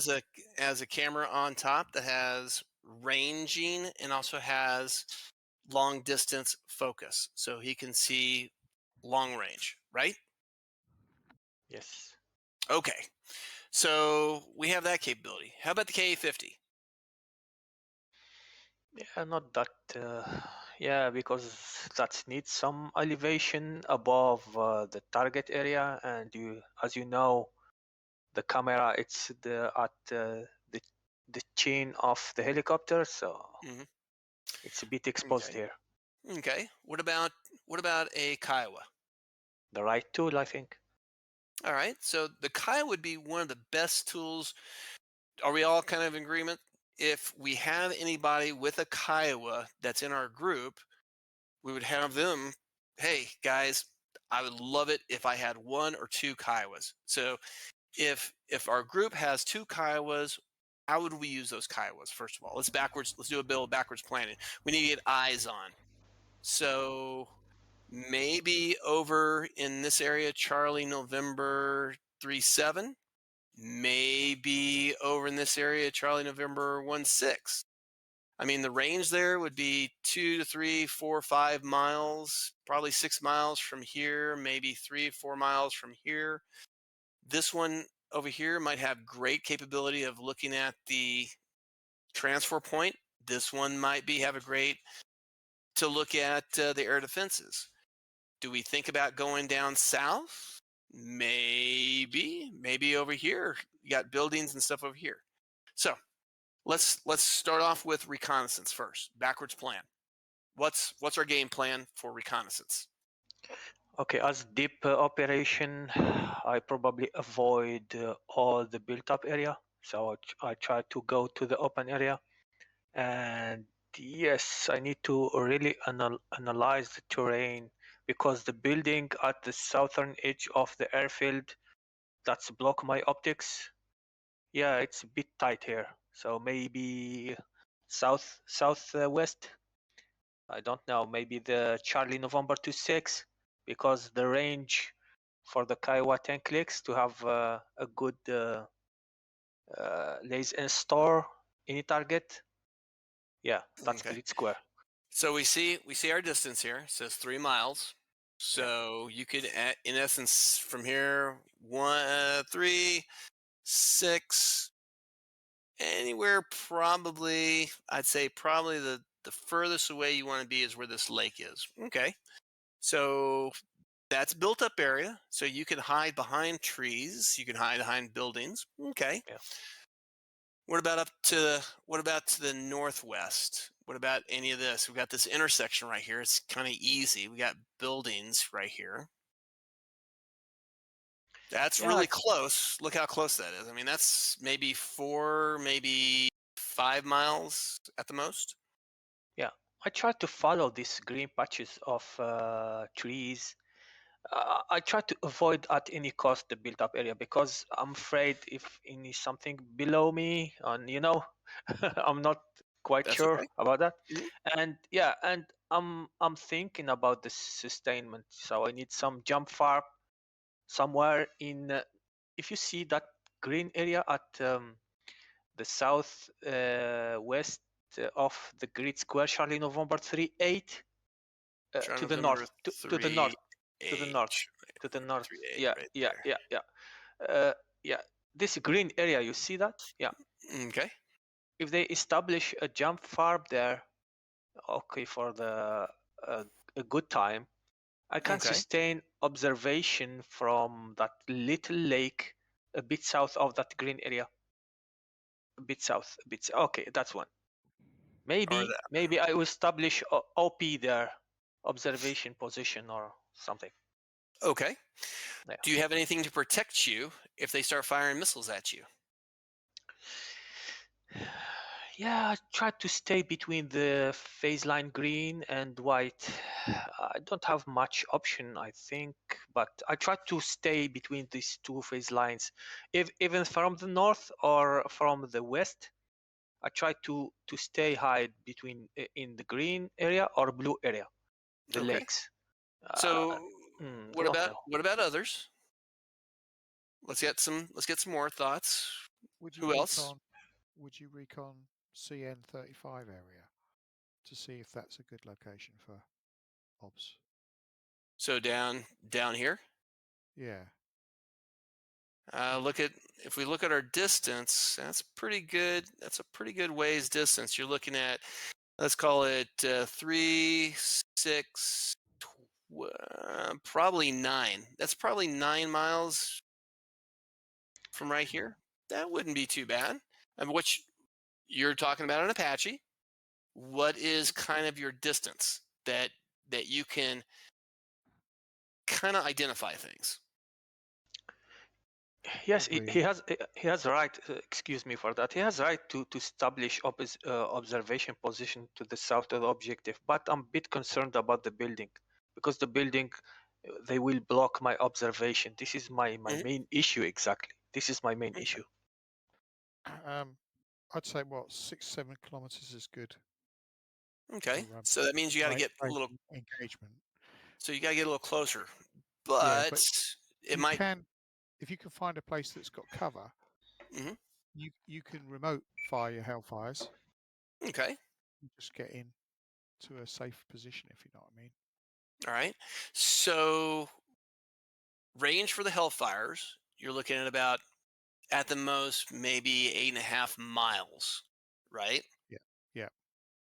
That would be a lobbing shot, 8.5 miles. Okay. So yeah, that'd be a good position for saying that you're in a support position, ready to fire, ready to engage when the word's called. We're still looking at reconnaissance because we're having a backwards plan. So if we're going to recon, uh, would it be advantageous in your night vision device or your TV, your FLIR or your TV? Which one has better distance? The TV. Yeah, TV. Okay, so you can hold off further back with the TV, but what's the limitations of the TV? If we're doing a morning or a night mission, you Yeah. don't see it, right? Yep. So I, that becomes another decision making on when do you do the engagements? Do you do it during the day when you have distance or at nighttime where they can't see you? mm. Yeah, my previous comment was in reference to the Kiowas checking out Ah, okay. Mhm, CN35 for for your availability to go in that area, basically. mhm. So what's the distance? Do we have a consensus? What's our distance for the Kiowa for that ball to be able to see and identify? Yeah, it can see further, but it can't maybe range beyond 10 clicks. So you can see further. You can go up and see what's happening on the airfield around 12 miles out. But you can't really identify, but you can see what's happening. You can verify things that are happening. So if you're going to laze a target and store a target or be able to laze targets for others, you need to be within, let's call it again, same range to be on the safe side as a kilo missile. You want to be within about 8 nautical miles max. Okay. So you do have a ball, and that means you can have the ball above whatever protection that you have, either building, terrain, and so forth. Okay, so you have that. So that's a good benefit. Um, so for us to backwards plan, where do you think we want to do? Do you think we want to pre-position the Kiowas from the ship, or do you think that, let's say, for example, you and the Ka-50 and the Kiowa or the Apache, you have it pre-positioned earlier to a different location? Let's say Charlie November 38. You had one or two recon birds that are located over there. Okay, that's a good ideal. You pre-position stuff ahead of time in your mission. You say, for the best course of action for me conducting the reconnaissance, I want to be on station. I don't want to be having to travel and then show the world that we are traveling. I want it to be the shortest distance between wheels up and get to my OP point. Okay, that might be also a bad thing by doing that, because if we pre-position stuff there, who's to say the enemy doesn't go send somebody out there to see what's going on? So if we take off from the ships and we want to do Charlie November 38, or if we want to go down to Charlie November 35, we might have to, again, go back to how is the enemy going to look at me? I'm going to go ahead and have a group go down to the intersection of the inlet here over near Taco. They then go down south to this building network, flying low and as fast as they can, 10, 15 feet, be below the horizon so the enemy doesn't see us, and try to get over to this location and get staged. So you got one group to the south, one group to the north. Okay. So the guys to the north are not obscured by the buildings and what's happening to the south. The guys to the south are not obscured by the buildings of what's happening on the south, but are to the north. So now you have two things that are covered. Not a bad ideal. Not to say it's the right one, not to say it's the wrong, just a course of action. Going to the east, you have a lot of buildings here. You can probably get really, really close.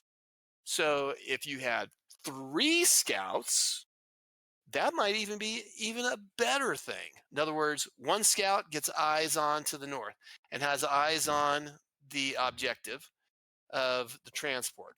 The other one gets eyes on all the air defense units. And then this one here gets eyes on the results of what's happening with the Tomahawks and might be a director. In other words, he's close enough that he can do nothing but laze targets, and he's lasing the targets for the guys that are in support by fire position to lob missiles, while the other two are providing overwatch and eyes on the objective and help direct. Okay. So 20 minutes. So with that being the case, we would think about, okay, mission statement for the Kiowas or for the K-50s or for the Gazelles. Okay, K-50s, Gazelles, you're going to go ahead and you're going to go to Charlie November 38. You're going to find a good spot on the south side of Charlie 38. Provide overwatch of the north with eyes on the transfer location. The second group is going to go Charlie November 35. You're going to get eyes on air defense units.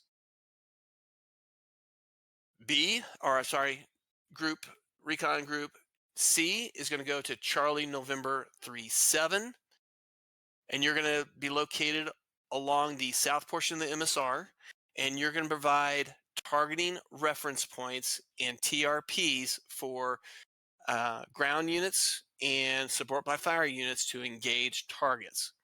So who, what, when? I need you to be on station, be set no later than 20 minutes after wheels up time, and call out. Why? Because we need eyes on.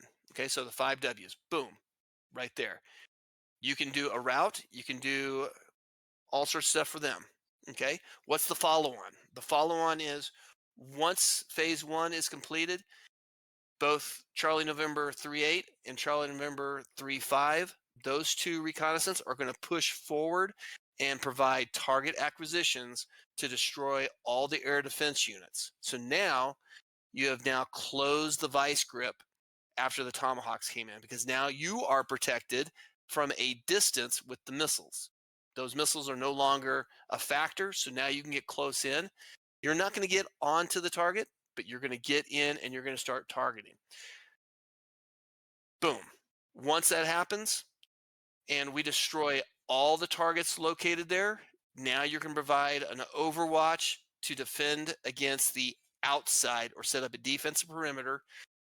The group to the north is going to conduct route reconnaissance along that MSR.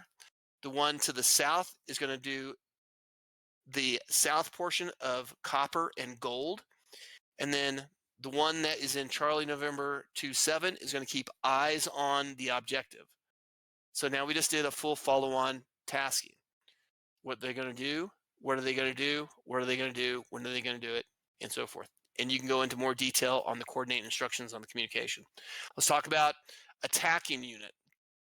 So the attacking, or the Apaches, or a Ka-50, for example, or even let's call it, more heavier equipment. Let's say we have some A-10s, or we have other aircraft that are coming on station during a certain time. What do you want them to do? How do you want them to attack? So let's talk about the Apaches real quick. Apaches, Yeah. we have Hellfires. We have two different types. Do we want to take Limas, or do we want to take purely kilos? I'm going to throw that out there.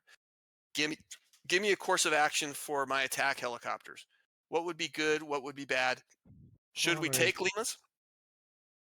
Primary kilos, as you identify the targets, you know what you want to hit. You could take some. Why not the Limas? Because they might randomly pick something else, like a Scud with a nuclear warhead on it. Yeah, yeah. that would make a bad day for everybody. Yeah, but if there was a rapid reaction force coming, they would be good at stopping that without too much time spent targeting, if you know what I mean. Excellent thinking outside the box. So that would be you just created another task. So here's another 5W for now our attack helicopters and Overwatch helicopters. So what's the primary task for the attack helicopters going to be? Take out the AAA. Okay, so that's their primary function, AAA. Yeah. And then probably be setting up the perimeter. Okay, who's providing Overwatch? Oh, you would provide, yeah. Provide there you Overwatch go. for the drop, yeah. Okay, so your first task, take out air defense, so it allows the airborne drop to happen. Second task, provide Overwatch to support the airborne as they capture the airfield. What's the third task? perimeter defense. Been perimeter defense. Do you have to go out to hunt for the convoys? No.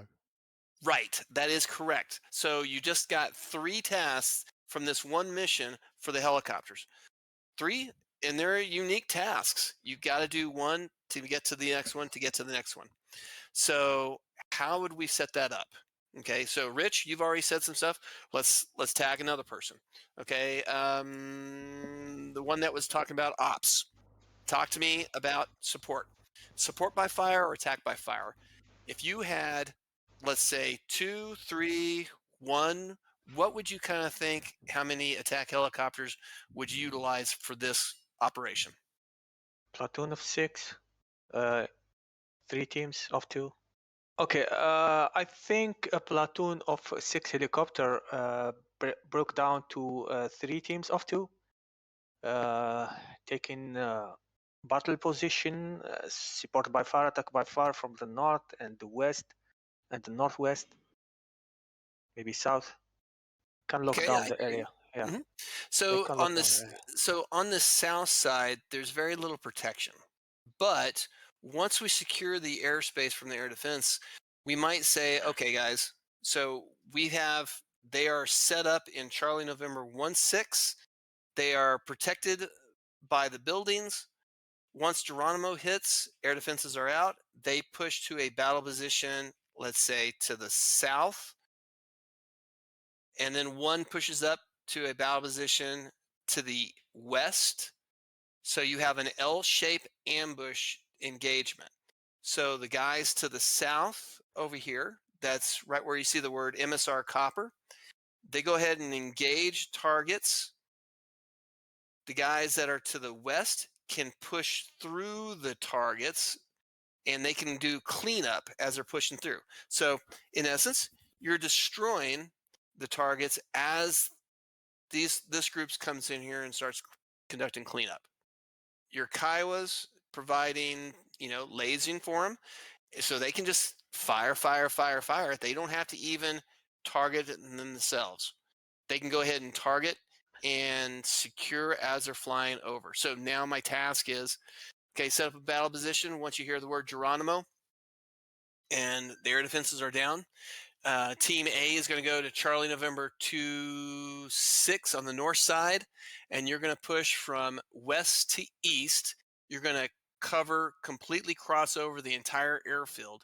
While you're doing that and you're starting to come in, Team Bravo is going to set up on the corner of Charlie November 2-5 and Charlie November 3-5, where the intersection there, and you're going to engage air defense units as they shoot AAA up to our friendly forces. And you're going to start systematically going from west to east, and you're going to take out the air defenses on the south side all the way to the north and to the east. Once Team Alpha crosses over the midfield of the perimeter, at that point, then Team Bravo will come in from Charlie November 3-5 and push up from the south and provide overwatch as Team Alpha conducts cleanup of the last remaining air defense units and the last remaining ground units, so we can allow the Air Force to come in and conduct an airborne drop. Your secondary follow-on mission after that would be provide overwatch as the airborne drop is commencing. And once the troops are on the ground, then Team Alpha, you'll provide an orbit supporting, while Team Bravo is off-site providing support to the airfield as well as to the Kiowas if needed. So we just did 3 tasks for them as well. So now we got transports. So our transports, what are we going to do? We've got LZ Taco. At the LZ Taco, the Chinook staging there. Do you think Chinook should stage there? Or do you think we should have those on the boat, or should we pre-position them?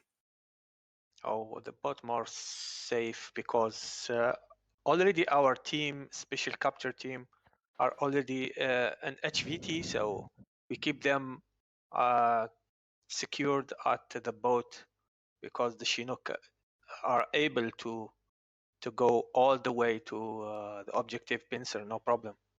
Okay.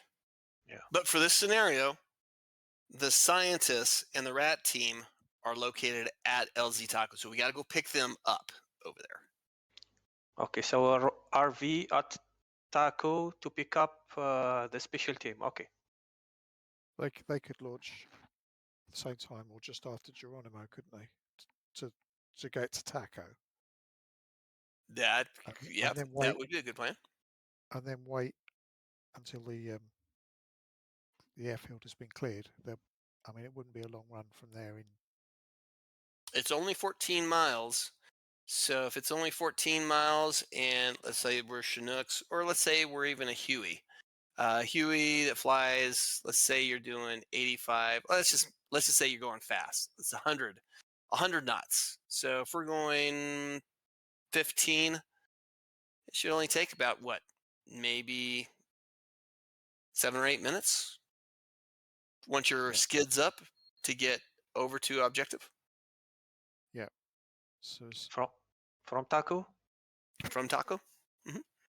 That's for the Chinook we speak in here.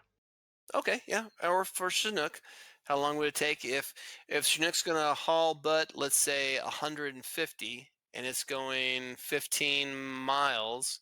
How long would that take? Okay, let's go for 8 minutes from Taco to Pincer for the Chinook. So, and the rat team should be capture the HVT at H hour plus 40. Mm-hmm. Once the mission timeline, yeah. Yes, the plan is they can't land that team in until objective pincer is secure. Okay, so Geronimo plus let's say plus 12 minutes, maybe more, and the Chinook start to from the ship toward LZ Taco to stay on the timeline of the mission. Okay. Yeah. So we have them come in there, and is it just a direct route? Do we do any evasive maneuvers? Do we pick them up and pre-stage them at another location? I don't know. It's depend of the combat helicopter team that clear the area, that give the go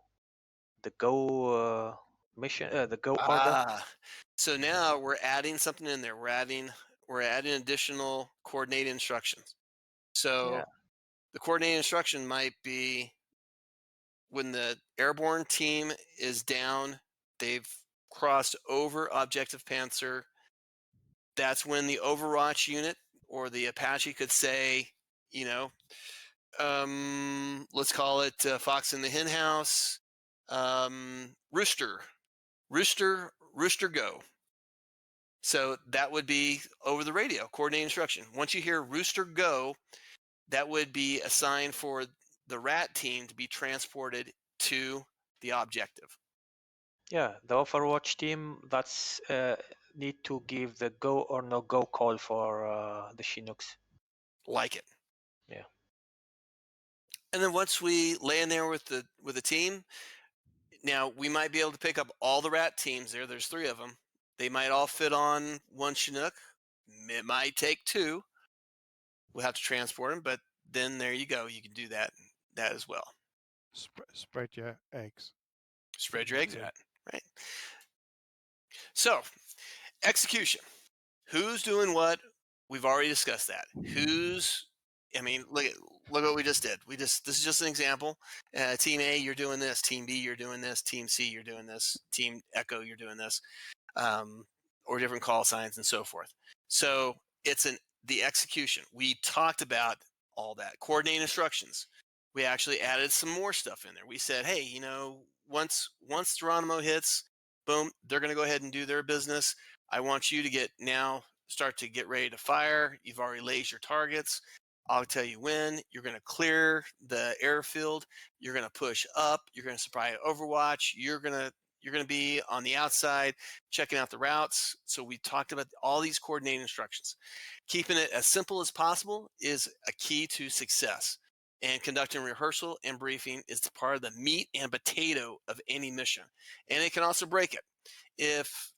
If you are just a little bit on your information, it will, in essence, put a lot of errors into the plan that you didn't think about.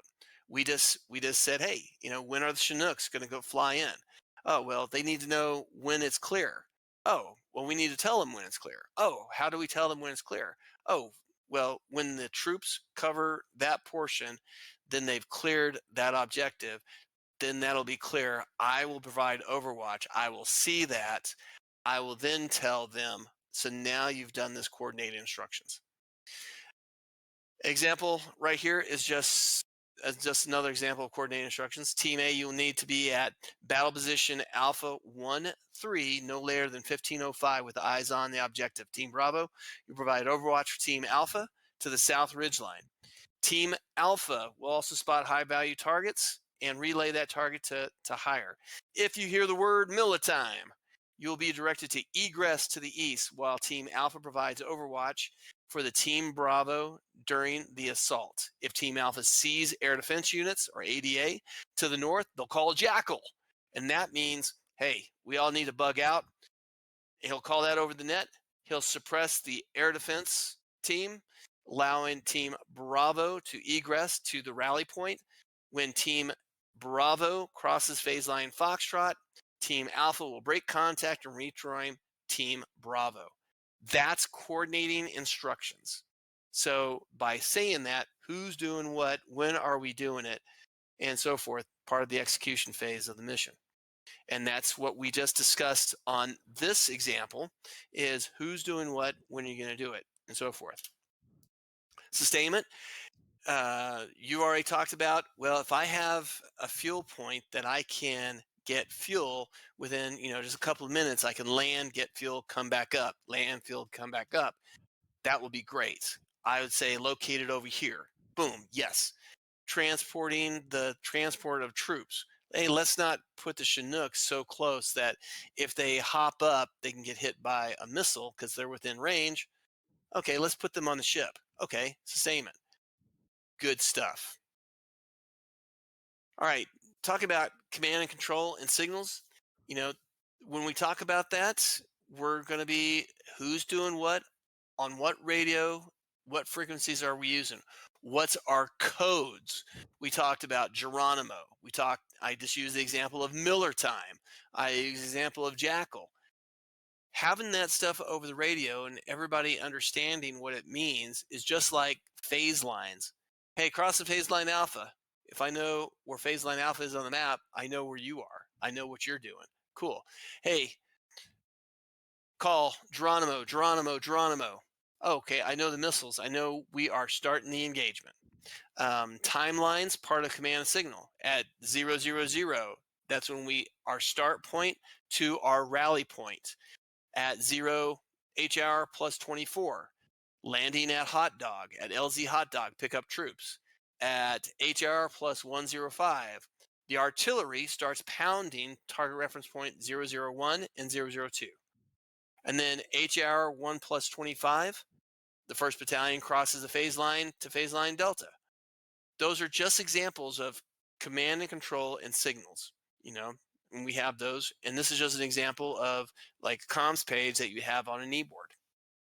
So as we start all this stuff and we look at it, there's a lot of stuff goes into it. And you can see this is just an example of a nice picture of, here we go, guys. Here's all my company commanders. Here's the colonel. Here is what our mission is. We are to come up from the south, and we are going to attack the enemy, and blah, blah, blah, blah, blah.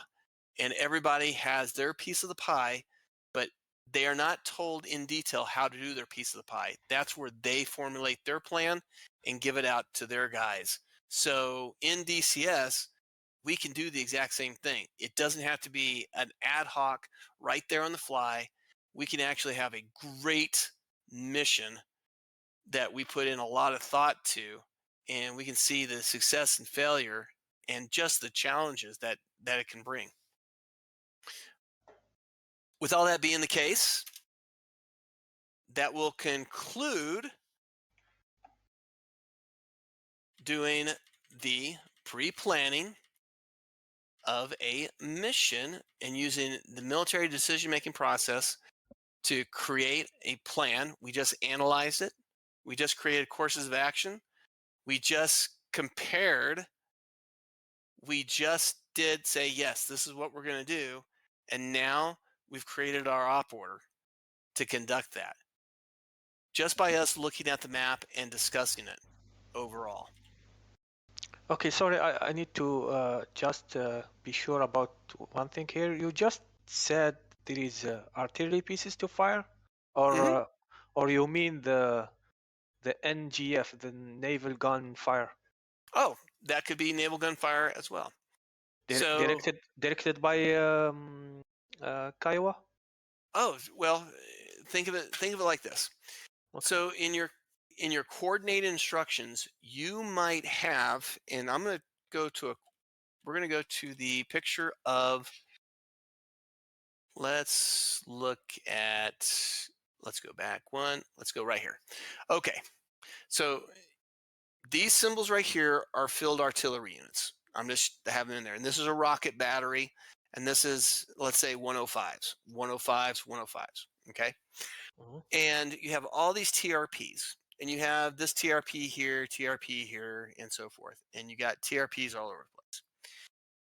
You could have it in coordinated instructions, say at in hour plus 24, I want the field artillery to start firing a barrage over near target reference point Bravo 01. And they're doing that. And what they're doing is they're just firing over here because we want the enemy to think, okay, hey, there's stuff happening over here. We don't want to land. We don't want to drive through that because that's death and destruction. It's a part of our command and control and our signal. Once we start hearing that boom, boom, boom, boom, boom, we know that we don't have to worry about looking over there.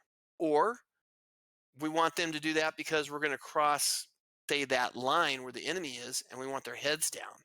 So we did coordinated instructions to say at this time, we want rounds to be landing on the enemy's head. So their heads are down while we fly through and they don't attack us. Kind of TOT, like H hour plus 25. So once the shelling raining down on the TRP, we dash toward our battle position or firing position. Yes. Okay. So a lot of cool stuff. Yeah. So with that all being the case, you can take a copy of any one of the missions that's in the chat and you can look at it. Now, there is in the options menu. The options menu have 3 options. So when you go to the communication options menu, you'll see that there is Geronimo.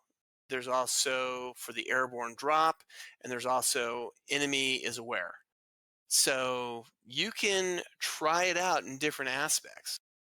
I will tell you this, if the enemy starts seeing and they're aware, do you think they're going to try to launch that Scud as soon as possible? Yeah. It's Yes, they are. Yeah. Because they want to show, I mean, they either want it to detonate, they want to launch it. So that means it might shorten your timeline. If you start seeing that Scud move and it's starting to prep, because it takes about 15 minutes. I think it's 8 to 12 minutes from when the time a Scud stops for it to lift up and launch. I mean, that's not very much time. So those are things you get to play with. But I would recommend you take the mission, try it out, and develop it with some guys that you're flying with. If you're flying with 1 or 2 guys that you like to fly with, develop the plan and go into detail and go into depth, because this is just an example of more deep involvement and layers of of an onion than just your typical go out on a server, go shoot something, be surprised, be hit, rinse and repeat. So, any other questions? Just what's the range of the Scud, and do they have any idea of where they were going to target? In the game in DCS, Yeah, and it's 285 clicks, I guess, 130 miles, 130 miles, maybe. Oh, we don't Yeah. know where it's going to target. It's a surprise for us. That's why we don't want it to launch, because it might be launching to Iran and to one of their populated cities, and we would hate to have millions of people die because we were too slow. Yeah. I think in the game too, that could take maybe 60 seconds to get to ready to fire, because 60 seconds to rise the missiles and 60 seconds to lower the missile support or something like that. Well, you have to try it out, and you have to see if it does that. Yeah, I use Scott in other I use Scott in other servers, so I keep bothering them with 30 scans. Yeah. That is crazy. Well, Yeah. this is going to conclude. One more Oh, question. go ahead. Huh? Would the ships have missile systems capable of taking out the Scud? In the real world, yes. A launched Scud is what. Yes. In the real world, yes. Yeah, that would have to be an absolute backup plan, wouldn't it?